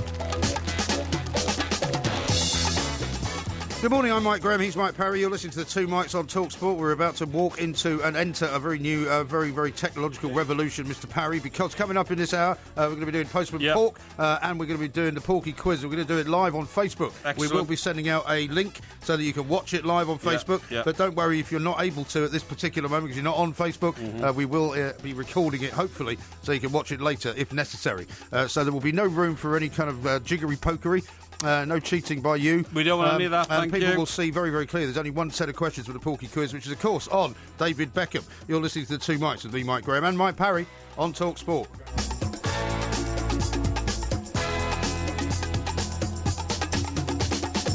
Hello, this is Tim Vine on Talk Sport. It's Mike Parry's postbag. I can't wait to see what's in there. Postman Pork, I eat my chips with just a fork, 'cause then I can still talk. Now, it's quite weird because in front of me I have a screen where I can watch myself and you actually as we're speaking to each other. Yes. Because that is what Facebook Live does. Exactly, that's now, great. I'm going to try and show you that without wishing to put you off. No, that's fine, don't because, worry. you've got a whole postbag there of things that you're going to open up and have a look at. And if there are any gifts, obviously, we may either auction them off for charity or we may, in fact, just decide to share them out somehow. Indeed. Depending on what they are. And are we going to get going? We're going to get going. I'm going to put out now a link onto Twitter if I can, which will enable people to get onto Facebook and watch it as well. Yes. So let's do that. So why don't you start off with some of your posts there and letters? We're going to do that. We're going to do that right now. Just making sure I've got everything in place, okay? Yes. Right, here we go. First of all, thank you very much, everybody who's written to Postman Pork here at TalkSport Towers. The address again for future correspondence, 18 Hatfields, London SE1 8DJ. Right, the first package tonight, it comes from Amazon. So this has clearly been ordered by somebody who is a correspondent and listener to TalkSport.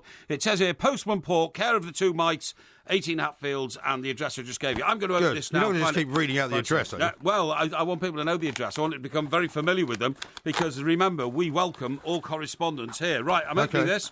Here we go.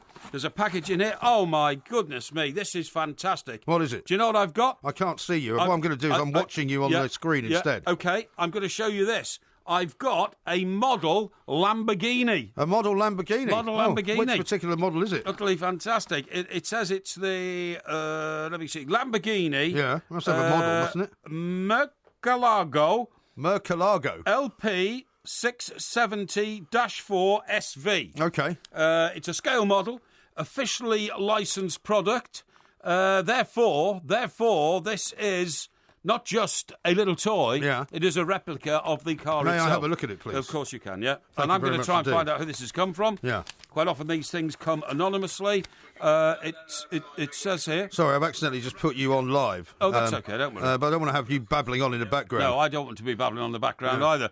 All it says is... That's very nice, isn't it? I've seen these on the road. You have? Yeah. Yes, a very nice car indeed. Maybe I've got an ambition to have one of those one of these days. So You couldn't get into a Lamborghini. They're ridiculous. It's a 3-inch City Junior Lamborghini Murcielago die-cast model. Thank you very much indeed. Oh, right. The thing is... It says choking hazard, not for children under 3 years. Yeah, OK. The thing is, I don't know who it's from, so I'm awfully sorry because there's absolutely nothing in there which says who it's from. But never mind, that is a lovely present to start off with. I'll have my car back, please. You want it back? I want you stealing it. I'm not going to... Well, I have children, you know, who might enjoy that particular car. I might enjoy it. Right, here's another package here. Postman Pork. Yeah. Mike Porky Parry. Here we go. TalkSport, 18 Hatfields. Just Don't read out the address every single time. Well, I have to because people don't cover that. Open this. Let me see. I've just tweeted out, by the Right. way, if anyone's looking for it, the link to watch this live on Facebook. Okay, that's great. Well done. The numbers are rising even as we speak. Now then, for some unknown reason, Yeah. somebody has sent me a copy of the DVD of Dances with Wolves. Dances with Wolves? Yeah. Well, yeah. Do you like Dances that with film? Wolves. Well, it's one of the films you've actually seen, isn't it? it's a film I've seen, and I think in it Kevin Costner is just a complete hypocrite. He signs up as a strike leg for the US Army, and then he goes native and starts fighting on the Indian side. Well, because he believes believes the Native Americans. Well, he but they're believes called that, Indians in well, the he film. believes that there was some injustices going on. Yeah, so quite well, rightly, he defects to the other side. What's wrong with that? Well, I don't like defectors. Anyway, that great is another present. I'll put it there. Thanks. Got a watch last week, by the way. It's very nice. Yeah, what have you done with that watch? Did we not say that we should actually we are.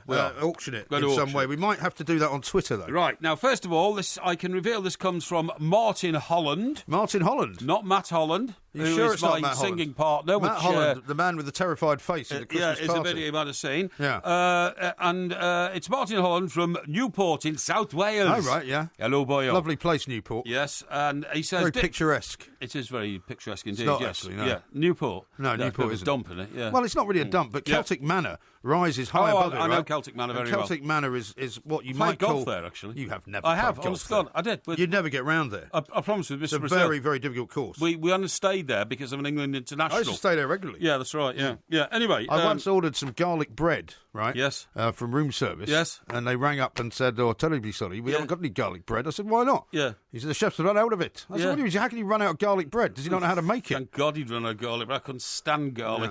Right, dear Porky. Yeah. Dear Porky, I have been a fan of your show for many years. I don't think you should read it out in a fake Welsh accent. I won't. And attended 2 live shows last year, one at St James Theatre and one in Cardiff. Well, there you go. St James was the year before, wasn't it? St James was the year before. Yeah. My neighbour accidentally ran over my pet tortoise last week. Sorry to hear that. That's terrible. Sorry to What hear a that, terrible Martin. news, that. So my neighbour accidentally ran over my pet tortoise last week. Was the tortoise making a break for it? So listen to this. So in compensation, he gave me his DVD collection. That's not much of a compensatory thing for a dead animal. So I thought of you immediately when I inherited That's this awful, one. isn't it? Yeah, Poor tortoise. Yeah. Well, I thought of you immediately when I inherited this one, as I know it's one of your favourite films. Yeah. Well, it's not really, Martin, but I'm very grateful for it. Thank you very much indeed. Is it something that you haven't got, though? Because, I mean, sometimes Well, you get I sent haven't. things you've already got. No, it's Oh, well, great, you can watch yeah. it over the weekend. I possibly could. You can fast forward it to the bits you like. Yeah. Right, I know it's one of your favourite films. I Hmm. hope you enjoy it, because one of the reasons I've given you is I think it's complete rubbish. So that's why I've given it away. And it says, P.S. Porky Vision is the greatest bit of radio I've ever heard. Really? Has anyone been attacking Tracy Barlow recently? I know I would like to. Well, that's You getting see, a bit, you've got to sometimes read these messages before you read them out. Definitely. But anyway, look. Luckily, you didn't that's use it. the magic F word. Right, let's get stuck into another one. Thank you very much indeed. A lot of people still watching it live on Facebook. Yeah. We'll get stuck into this one and find out. Got As some you say, I've got comments a here, actually, as well. mounted this stuff here. Yeah, go on. Yeah, Well, I don't know if I can do the comments without actually hearing what's going on. Yeah. Maybe what I have to do is silence it. Okay. Hang on. Yeah. You I'll have to silence it. Well, I'll turn the volume down and I can read the comments. Right, so this says, Hi Porky, can you please sign the enclosed pictures and return them to me in the prepaid envelope? Now, I'm not sure why I would be asked to sign these, because they are in fact pictures of our colleague Danny Murphy. Pictures of Danny Murphy? Yes. Why would you want to be signing those? I don't know. Are you sure you haven't opened some of his mail by mistake? No, definitely not. All right. No. And it says, this chap's name is, he says, my name is Cully. That's Kully. He lives in Bedworth in Warwickshire, and I'm sure he wouldn't want us to sign those. Got a great note here from Brad. yeah, Is Porky yeah. going to dye his beard like on his failed TV station? Pictures here of Danny Murphy. Thank you very much indeed. What do you mean a failed TV station? Well, that one didn't work. That wasn't a failure, that was an experiment. Listen, thank you very much indeed for that. Yes. We'll get round to sorting that out one way or another with our colleague Danny Coe. Right, what have we got here? Let me have a look here. What else you got? This- It's not very exciting so far. Hang on. This says to the Porkmeister. You're going to get move on as well. We're nearly out of time. Yeah, don't be daft. Plenty of time here. Right, here we go to the Porkmaster. Right, here we go. Oh, blimey. Look, what have I got here? What have you dropped? It says it says season's greetings. It's a bit late, isn't it? It is a bit. It says it's to Porky. Yes. From St George's Park Project Status Report. What? Yeah. St George's Park? Yeah. Is that from the FA? Yeah, well, I don't. Maybe they want to call you back in. Maybe they do. Come back and save the day. Put that one down because they don't need that one. Well, you don't want that. Another one here. Here we go. This is to the Porkmeister. Yeah. And it's from Lower Largo. Lowell what? Lower Largo. Where's that? It's in... I've heard of Key Largo. It's in Leven, in Fife. Oh, Leven, okay. Fife. Leaving, you mean? Leven. Leaving on a jet plane. Eh? Leaving on a jet Yeah, plane. right. Let's open this up and see what's in here. Right, here we go. Okay. Now then, what does it say here? Here we go. Some pictures here. Right, here we go. There we go. See what this is. Come on, hurry up. A couple of letters here. Wait a minute. Yeah. All right. Right, okay. Here we go. It says... let me just find out. Wait a minute. Right, dear Porky. Yeah. Hang on. I'm a collector of autographs, and I'm writing to ask if you could please sign my 2 covers for my collection. I've been collecting signed covers for my collection for... Cover of what? Over, well, these things here, look. What are they? Well, show them. Hold them up to the camera. I'm going to. Here we go. There's a camera over there. There's one there, and there's one there. Very nice, actually. We will look after these and make sure they get back to Let's you. have a look. There we are. Let me see. Yep. Oh, yep. what? They're covers with stamps on them? Yes, that's right. Yes, Oh, okay. yes. It's from Guernsey Post Office, first day cover. Oh, here we go. A tribute to European football. Football legends, the European Championships. If I hold it up like that, more people will be able to see it. I tell you what, this one's got football legends on it. Pictures on the front of Danny Blanchflower. Okay. Billy Wright. Oh, yeah.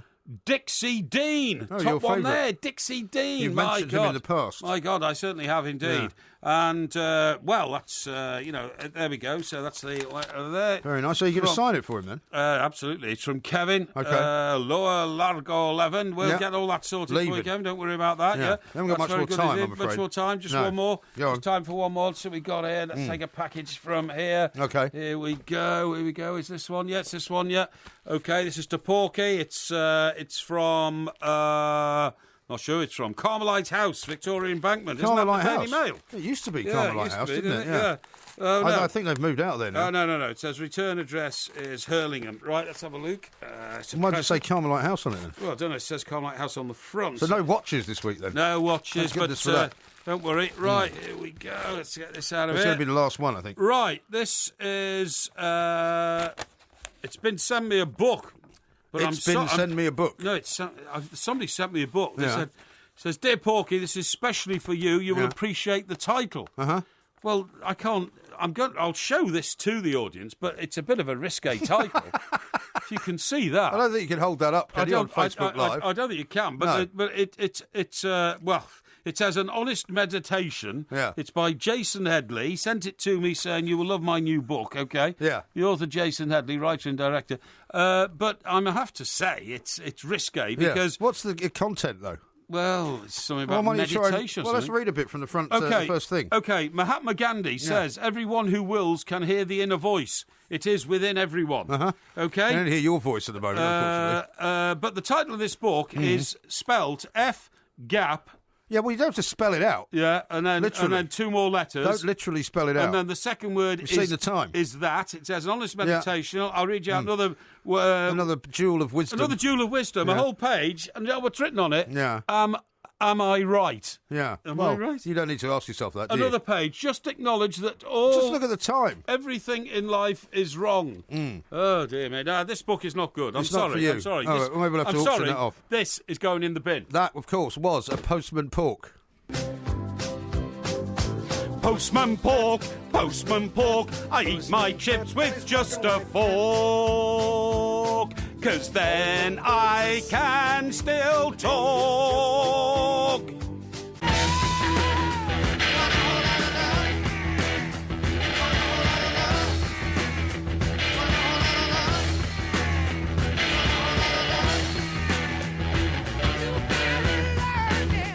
This is Talk Sport. We are the two mics. I think we can safely say that was a very successful launch of our debut on Facebook Live. We had quite a few people watching it. We certainly did. And absolutely none of it went wrong. That's right. You didn't, unfortunately, near the end, it almost went horribly wrong when you started holding up that book. Well, which had some rather unfortunate words on it. I'll have to check what the rules and regulations are on that one, because I'm not entirely sure.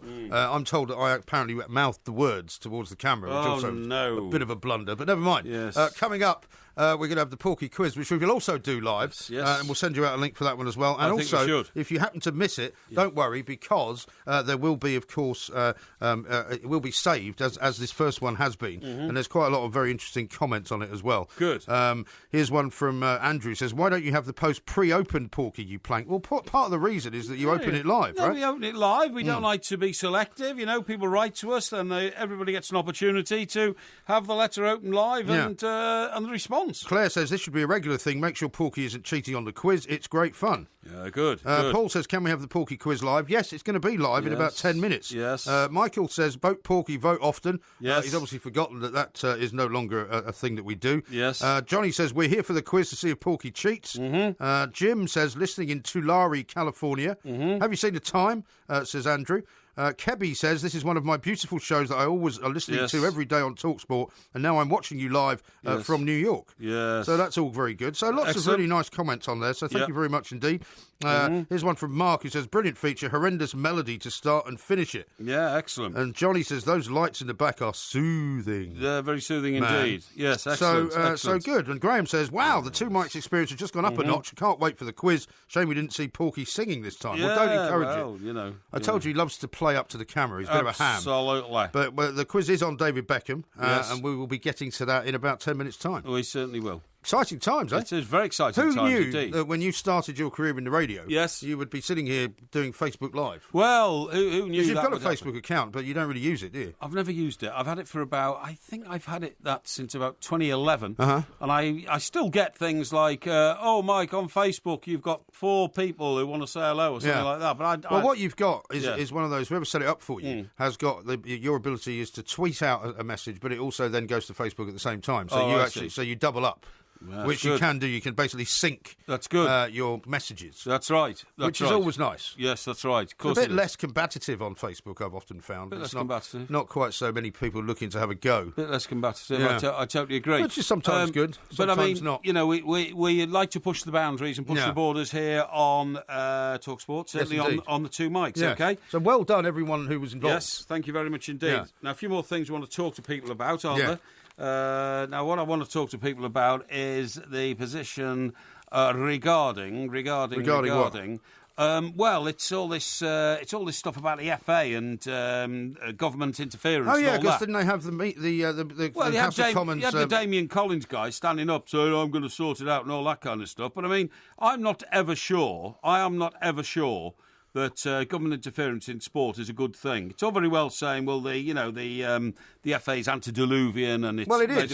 Full of middle-aged white men, which it is. But the problem is that politicians are very bad at running the government. They're very bad at running politics. Which is unfortunate, really, because they're the people who are supposed to do it. Yeah, and it would be even worse if we allowed them to get involved in running sport. It would just be a disaster, in my view. Yeah, I don't disagree with you there. But on the other hand, the people who run the FA seem to be much more political than they should be. And they seem to be much more concerned about how the things that they do look rather than actually doing anything. Yes, yeah, no. I mean, what have they done? What? I mean, what have they done? This guy, Greg Clark, was saying that if the government don't back his reforms, he's going to resign. Yeah, I know. Which will put them back into the dark ages again. Of course it will. They'll have to find somebody else. Somebody else will have to come in.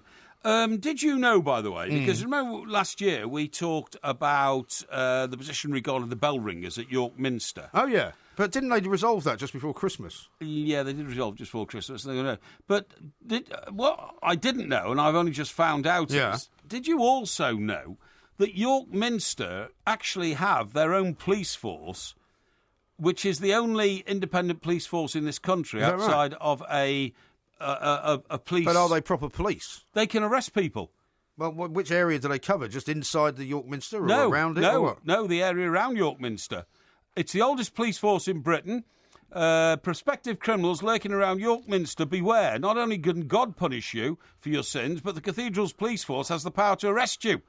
The officers are to regain the powers of arrest first given to them 80 years ago amidst heightened concern about terrorism and, generally bad behaviour. Yeah. The 8 cathedral constables who make up the private police force at the Minster... You see, private police force is what slightly worries me. I mean, who gives them the right to do anything?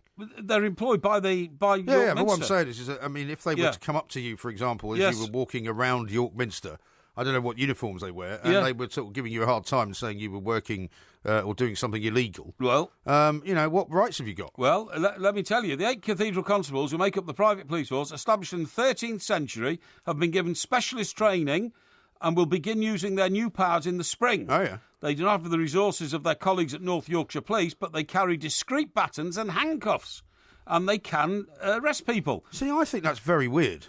Mark Sutcliffe, a retired police officer who was drafted in as head of security at the force, said that that international events and the change of, the balance of power in the world were bringing into focus some of the vulnerabilities and dangers of sites that attracted many visitors, such as the Houses of Parliament and York Minster, because here we receive 600,000 visitors a year. We have to be aware of what's going on. We believe the Minister is an iconic target, and that's why we are here. Oh, what? So you mean that they're worried that there might be people who are out to get the place, and therefore they need their own... But it sounds a bit medieval, doesn't it, for people to have a private police force? Well, he said people would expect us to be ready and alert to the possibility of terror attacks, but that's not always at the forefront of our minds. Yeah. It's really the full package of having people who call themselves police officers and would expect them to provide the same service as the North Yorkshire Police would. Right.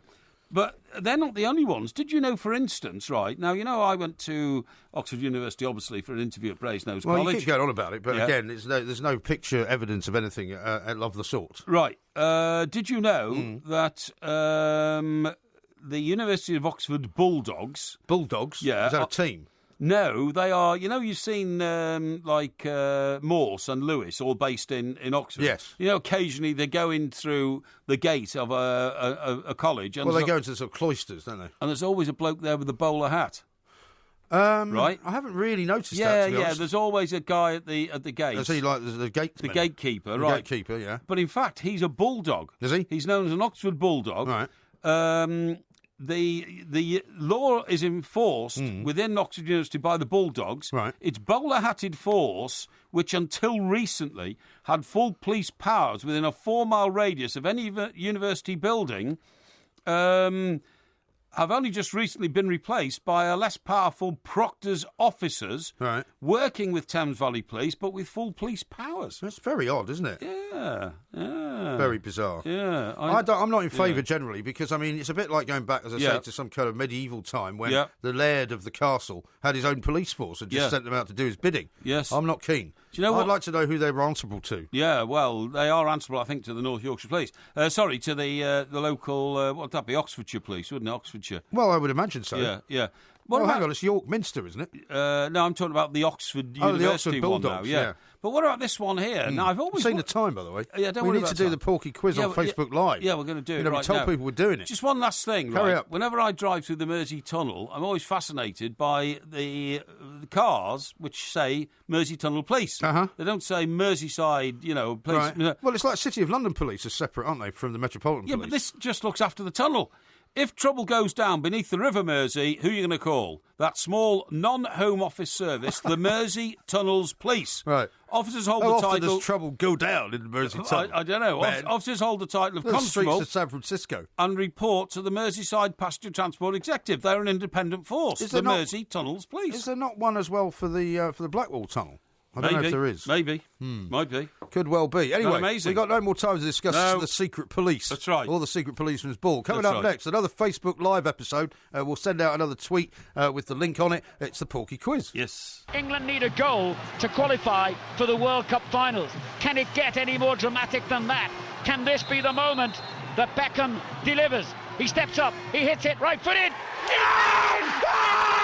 David Beckham has scored! England have got the goal! And David Beckham is the saviour! And England are going to the World Cup finals after all! Incredible, unbelievable scenes here at Old Trafford! Oh, I don't believe it! This is the greatest game in the world. And The alternative questions, when I start getting them There are right, no, have you? as you can see, Yeah, right, yeah, as yeah. everybody can see, Yeah, there is yeah. only one package with one set of questions in. I shall open it now. It says confidential on it. Okay. I'm going to open the quiz questions. Did you Right. recognise that tune, by the way? That tune? Yeah, the one we just played. No, what was it? One set of questions, right? Just yeah, the one. yeah, yeah. And there's the envelope, Yeah. so I will not be able Keep to an reach eye on the the envelope. hand under the table, slate well, in hand. I would say keep an eye on your piece of paper in front of you, Oh, yeah? because you had one last week. Do No, you remember? I haven't got one. Have you got no pieces of paper in front of you? Is everybody able to see that? Only the running order for the Yeah, show. well, hopefully I will make sure that we can follow your eyes as Yes, well, okay. because people who are watching Yeah. this live on Yeah. Facebook will now know Okay. the absolute and utter truth. Now, if you get one answer correct, Yes. You will hear this sound. David Beckham has scored. However, if you get one incorrect, Yeah. you will hear this sound. It's a red card for David Beckham. I was sitting next to Alvin, by the way, when he screamed like that. Were you? Yeah. Well, I'm not interested in where you Old were Trafford. at any point. Yeah. Are you ready for question number one? Yes. Question number one. Who was the star of Bend It Like Beckham? The star, do you mean the female star? That's right. It was a female star. Yes. Ben, like Beckham. Yeah. Oof. Don't look down. Do not look down. He's No. looking down. No, I'm not He's looking down. I'm not looking down. I'm thinking. You're you looking idiot. down. I'm thinking. Right. He's looking down. No, I'm not looking down. There's Well- nothing to look down at. Well, why are you looking down then? I close my eyes and You're thinking covering like your that. eyes and looking Meditate. down. Right. I tell you what. I Yeah. always get this confused with. Now, yes, I know who it was. Yeah, go on. I was going to say Now I'm thinking aloud. Yeah. Indira Rupel, because there was an Indian girl in Uh-huh. it. But I would say the big star, the headline star, was Keira Knightley. Incorrect. David Beckham. No, it was. Parminder Nagra. It wasn't. It was Keira Knightley. No, it was Parminder Nagra. It was Keira Knightley. No, it wasn't. Keira Knightley was in it. No. Well, Keira Knightley may have been in it, but yeah. she was not Well, the star. she's a bigger name than Doesn't matter. whoever you said. No, incorrect. It's none out of one. Question number two. What are David Beckham's middle names? David Beckham's middle names are. Right, I can tell you. Go on. David Beckham's middle names are his full name, thinking aloud. Yeah. DRJB. David Roger Joseph Beckham. Incorrect. No! For David Beckham. No, it's not. It's Robert Joseph. That's what I said. You said Roger. I didn't. You did. I You said didn't. Roger. I didn't. I I think you'll didn't. find he said Roger. Well, I get half a point anyway. No, you don't. I got No. 3 of the 4 No, names you right. don't. No, what- I do. No, I said what's his middle names. You got it wrong. None out of two. I didn't get it wrong. Question number three. When did Beckham win a La Liga title with Real Madrid? I'm looking for a year. La Liga title. Real Madrid. Well, it was in his last season. It was in his last season, No. right? And his last season, because then he went off. This is live on Facebook, by the way. Yeah. If you wish to watch it, Yeah. go to the Two Mics Facebook page. Okay.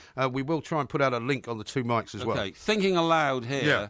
Now, he had the bust up with Sir Alex Ferguson. The boot flew into his eye. He then rang up somebody. He went to Madrid. He had, I think, his 5 I'm interested in seasons. who he All rang up. All right. Hang on. I would say he won his La Liga title in his 5th season, and that would have been. I'm looking for a year. Yeah, a year. I say 2008. Incorrect. No! For David Beckham. Not even close. 2003. Question number 4. What, in Madrid? At Real Madrid. Yes. Question number 4. Which team did Beckham play for between 1989 and 1991? 89 and 91. Years. 89 and 91. I would say that was Redbridge Rovers. Yes. Incorrect. No. It was It's a red Brimsdown card for Rovers. David Beckham. No. Brimsdown Rovers. That's none out of 4. No. Question number 5. Who's godfather to Brooklyn and Romeo Beckham? Right, now then. He's got a load of thinking aloud here, thinking aloud. He's got a load of big showbiz mates. So, now he's also thinking aloud. Gordon Ramsay is his big mate. They go on holiday all the time. His big showbiz mate is the Scientologist guy, Tom Cruise. Oh, I know this one. Do you? I know. Okay.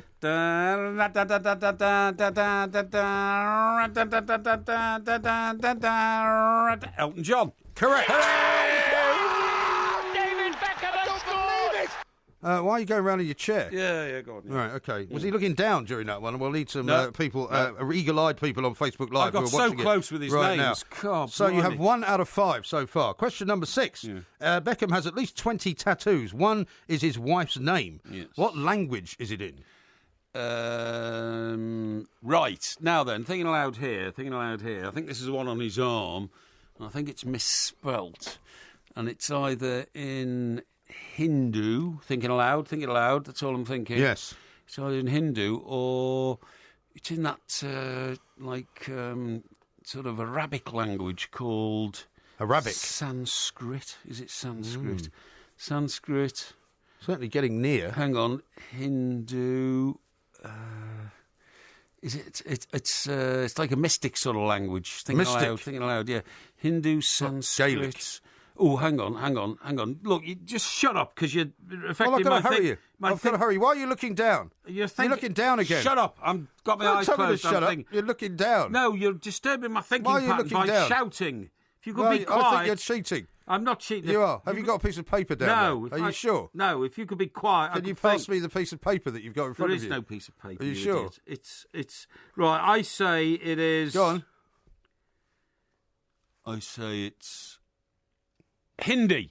Correct. Yeah! David Beckham. Oh Can my I see God. the piece of paper, please? There is no piece of paper. There's no piece of paper in front of you? No. What if I have a look for it? Come and look. I don't care. Come and look. Do your stupid, ridiculous. Yeah, all right then. Go on. So what's all this? That's the running order for the show. Yeah. Okay. Yeah. All right. Yeah. Okay. Right. Satisfied. Yeah, I'm satisfied. Pathetic. I am satisfied now that you're not cheating. You got 2 out of 6. More right. Question number 7. Right. Question number 7. 3 actually, because I got his name. I got his No, name. you didn't. How many Premier League titles did Beckham win? He won. Right. Take it aloud here, folks. He won 2 FA Cups in 2 double years. I didn't ask you about FA Cups. Now, the double years for him were 96 and 99. Thinking aloud, he won a Super Cup and he won a League Cup. He won 2 FA Cups. Right, I would say 1, 2, 3, 4, 5, 6. 6 is correct. David Beckham has scored. So you've now got 3 out of 7. Catching yourself up. Question number 8. Beckham made his first appearance for England in September 96. Yeah. Who were the opponents? September 96. Correct. Made his debut. That was against... Right, I'm thinking aloud here. It was either... I'm nearly out of time. Yeah, it was either Belarus or Moldova. If we're rushing for time. Moldova. Correct. Hooray! David Beckham has scored. That is 4 out of 8.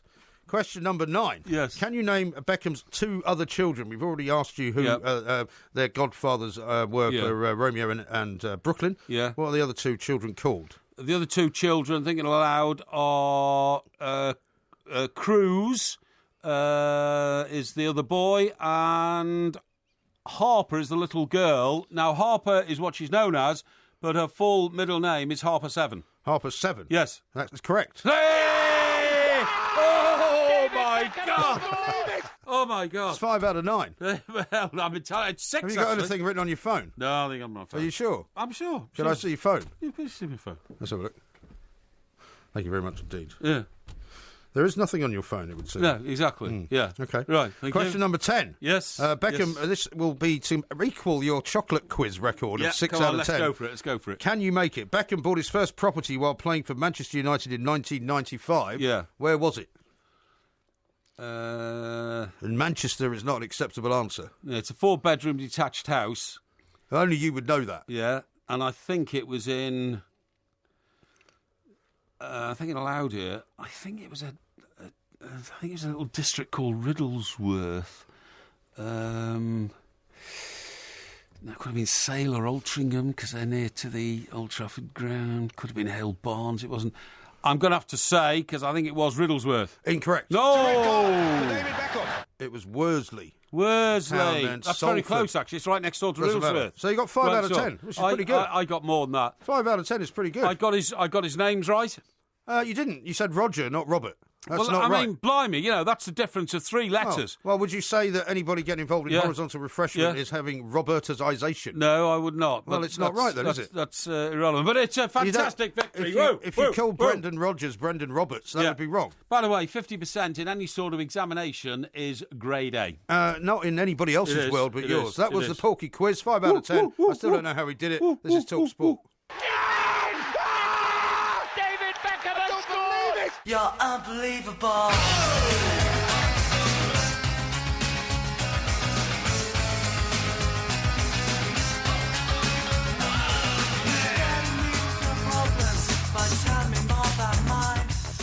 A lot of people showing absolute and utter astonishment at how well you did, right? Yes. Scottish Bull says, the fat man is cheating. Yeah. Check the paper.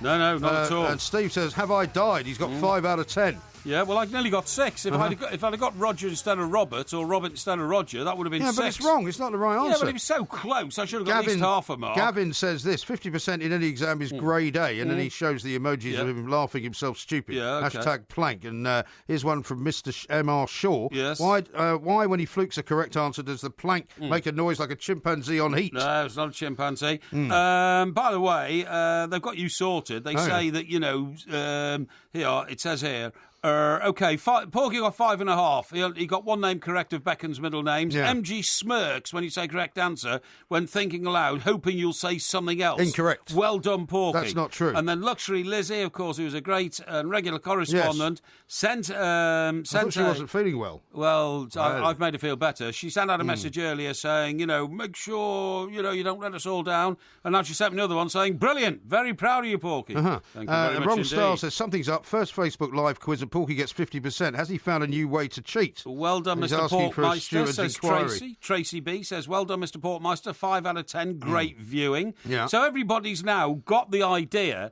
that when you're on camera and you can't insert the second set of questions... There has never been a second When I was set of on questions. that run of 4 consecutive right questions... If we hadn't been on camera, you would have brought out the alternative set of questions, the hard set. You're talking in a fantasy world. There was people are watching this live. Yeah. They could see that there's only one set of questions that I was referring to. But there is only one when the camera's on you, but when the camera's not, the camera is static. It sits over there and is looking at both of us. We're neither one of us moving. Yeah, but you knew the camera was watching you, so you didn't bring in the second set. No, today. is that right? Now it's called on here from Philip. Unbelievable the lies that come out of your mouth. Philip has identified some sort of physical complaint that you've had for a long time. Does old MG have restless leg syndrome? Restless leg syndrome. Now, this is something you identified before in videos that we You've always been going on about my leg because I occasionally move my leg when I'm talking. No, it's going up and down like a pneumatic drill. Incorrect. Why is that? No, it's not always going up and down. It sometimes moves because I am alive. I don't sit here like some kind of stoic maniac. Yeah, I don't think so. That's just the way of the world. I think you've got a bit of a neurological problem. Yeah, I know. Well, the problem I've got is sitting to my right. Yeah. That's what's going on. Ryan says, what's under the newspapers, Porky? Well, more newspapers. Well, I mean, there was definitely episodes there which people can watch, by the way. You can watch back, and we will put out the link if you weren't able to see it, so that you can watch it at a later date.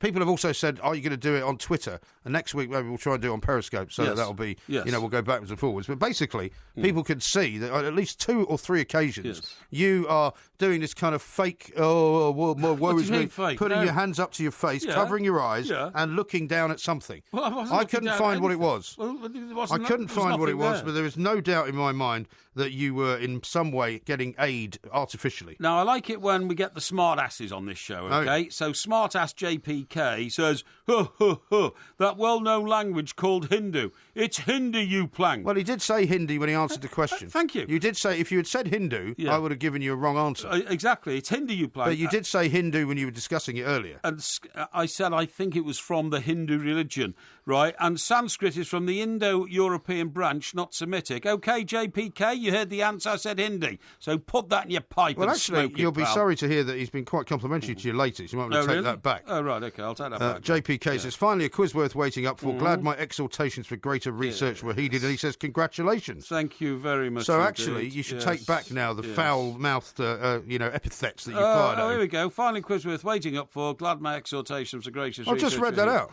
Congratulations. Thank you, JPK. I will I will remove. Thomas says this. Oh, here, look at this, Thomas Vicky. says, hang on, Thomas says this. He says, well, you probably know more about David Beckham than Victoria does. Yeah, and look at this from Vicky, who is a regular contributor. Yeah. She says, you were robbed of the Keira Knightley question, Porky. Why? You are right. Why? Keira Knightley was the star of that film. No, she was not. So that one I got right, that's 6. I got Beckham's She middle was names in right. the film. She was not the star of the film. She The was. film was about a little girl who played football, who was the girl whose name I gave you as the right answer, yeah. who is Parminder Nagra. And William here, a regular contributor, says, talk about golden balls. That, of course, was the nickname that Posh gave to David Beckham. I think you've got some golden balls with some answers written on them, hidden somewhere. That was a solid gold performance from you, Porky, okay? Claire says, answers everything but the question, just like a politician. Yeah. Porky really is as thick as... I'm not going to read out what he said. Yeah. Get in there, Porky, says Mark. We've got hundreds and hundreds of things on Facebook. Yes. Pick any subject and you'll waffle on and still get 1 out of 10, says Roy. Yes. So JPK, another contribution from him, with the cameras rolling and no second set of questions, no cabal. This is the guy that you told to stick in his pipe and smoke I it. didn't. The imperious knowledge of the expert shines forth. Thank you, JPK. And Phil says that was the easiest quiz you had, Porky. Yeah. You should have got more. Can't blame nothing this week. Easy. Hey, listen, mate, when you're under the spotlight, nothing's easy. Believe me, you put yourself in my position, and I'm telling you, Hector, it's pressure. Hear about this from Hector. It's Well pressure. done, Porky, watching live from Japan. Oh, excellent. So that's Japan. Live We've from had Japan. We've had That's brilliant. Japan. I We've love had that. Australia. We've had Hong Kong. We've had Singapore. Yeah. We've probably got a few people out in the Middle East as well. Yes. Michael says, well worth the wait. Well done, Porky. And Mark, I think we can say that the live of a experiment success. was Bit a of good success. Great success. And Mark says, never had so much fun watching 15 minutes of someone thinking aloud. Ha ha. Is this one directed to us? What's that? Is this the best comeback to someone complaining about a birthday banner? No, I think that's for us. What? No. I don't know what that means. Who's sending you that? Now, Jay says... He's just reading out sort of random tweets now. No. Jay says, I think we need an investigation here. You see, that's because I did better than people thought. Yeah. I think Porky has had an earwig that received answers from Beckham himself. That's why he only got 50%. No. And Alan says, still funny that you were all suspicious about Porky getting just 50%. Tells you more about the plank's generally poor knowledge. Well, to be fair, he normally gets 2 to 3 out of 10. Yeah. Anything above that is always something likely to arouse my suspicion. No, not at all. Now, we are going to be doing the warm-up tomorrow from 10 o'clock, right? Yes, we are. And we're going to be at the Excel Centre Yes, we are. in South East London. This is it technically brilliant. north? This is it technically just East brilliant. London? I'm floating on air here, you know. Why are you floating on air? Well, it's such a great so performance. shallow. Such a great performance. I'm not sure that it was such a great performance. But anyway, if you're not on Facebook with the 2 mics, you need to get on it because you can go there and find our post from Pork and also the quiz as well. And I think we both enjoyed it very much. Yes, indeed. Congratulations, well, I by the certainly way. enjoyed it because, of course... As I've told you many times... I was the winner. Yeah, but you weren't a winner. You got 5 out of 10, which is 50%, which in most people's terminology is just about a pass. I got Keira Knightley right, that's 6. I got you didn't. Beckham's middle names right, that's 7. You got Robert instead of... You got Roger instead of Robert. Come on, Roger instead of Robert, Jesus. Well, it's not the right name. What if I call you Malcolm Parry? So that was nearly 7. I got nearly 7 out of 10. Nearly 7 out of 10. Oh, by the way, sorry, what is the ruling on you having the wrong answer to the year that Beckham won his La Liga title? I don't know what the wrong answer is because all I've got here are the one set of questions that I was given. And the answer was wrong. And the answers are on here. Do you agree that the answer was wrong? What answer? I said 2008. Yes, you did. You said, no, you're way out. Down here it says 2003. But it wasn't 2003, Wasn't it? No. Okay, well, I mean... Well, can we find out what it was? Was it 2008? Well, I think it was 2008. Yeah, well, it wasn't. It was 2006-07. Oh, so it was 2007? Apparently, yeah. So I was 1 year out. You were out. You were wrong. So you tried wrong. You tried to mock me and say, you're wrong. way out. You're 5 years all out. I've got is the questions. I should have got half a point for that. Why should you get half a point for getting it wrong? I should get half a point for being 1 year off. Why? This is getting even worse. Why? I could actually claim 7.5 here. Why on earth should you get a point for getting something wrong? Because I said 2008. If you keep whining, right, I'm going to take a point off you. And it was 2007. Keep whining, I'll take a point off you, and it'll go down to 4. Oh, JPK is back on the old beat. It's going to go down to 4 if you don't stop whining. Feel free to unreservedly withdraw your comments and offer an apology. Yeah. All my compliments and You your should. harangue against me. JPK, when you were trying to be a smart ass, you should I apologise. harangued against you. You should. As I discovered you are an honourable man, I have accepted your compliments in the spirit they were intended. Really? And Lee says, go, Porky, go! Yeah. Which is brilliant. Okay, well, why don't you go? I'm lost. not going anyway. You can go. It's time to go home. People want you to go. What are you doing later, anyway? Sorry, what's that got to do with you? Well, because I want to make sure you're properly prepared for the show on Saturday. Prepared for the show on Saturday? I know when you're going off celebrating down at some hostelry.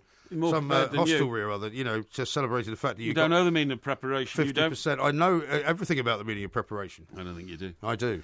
Right. Well, listen, I'm bathing in a glow of victory. I know you are. It's fantastic. Well, I'm very pleased for you. Wonderful. Hopefully this will put you, this will put you in a good mood for the whole weekend as opposed to being in a bad mood for the whole weekend. In 2003, like you were last weekend. In 2003, Beckham was still playing for Manchester United. What does it matter? So that was so bad. It doesn't matter, but why didn't you know that? I should get a penalty point for that. No, if you don't stop moaning, you're going to go back to 4. You were so way off the mark. Keep it up. So way off the mark. If you're still moaning when we hit the top of the 57, you're going to be -1. No, I'm not, because you don't have any jurisdiction over that. I do, actually. Nah. I do. Yeah, no, but be happy with your 5 and put it in your pipe and smoke it. I'm happy with my 5+. Are those I those the last words you want to say on the show? Would you not like to introduce something right at the end that you have failed to mention so far? Oh, what is that? Well, your mate Brian Viner's in the paper. Yes. You know, the man that comes to our shows sometimes. Well, he's in the paper a lot. He's a reviewer for the Daily Mail. Yeah, well, he's not often in the Daily Mail, page 21, reviewing the 50 Shades film. Oh, yeah? But I'll have to tell you about that another time, because we're out of time. Okay. What's the most famous thing that ever came out of Denmark? Well, I know, Hans Christian Andersen. No, bacon. Bacon? Yeah. They were the first people to realise that you could turn a pig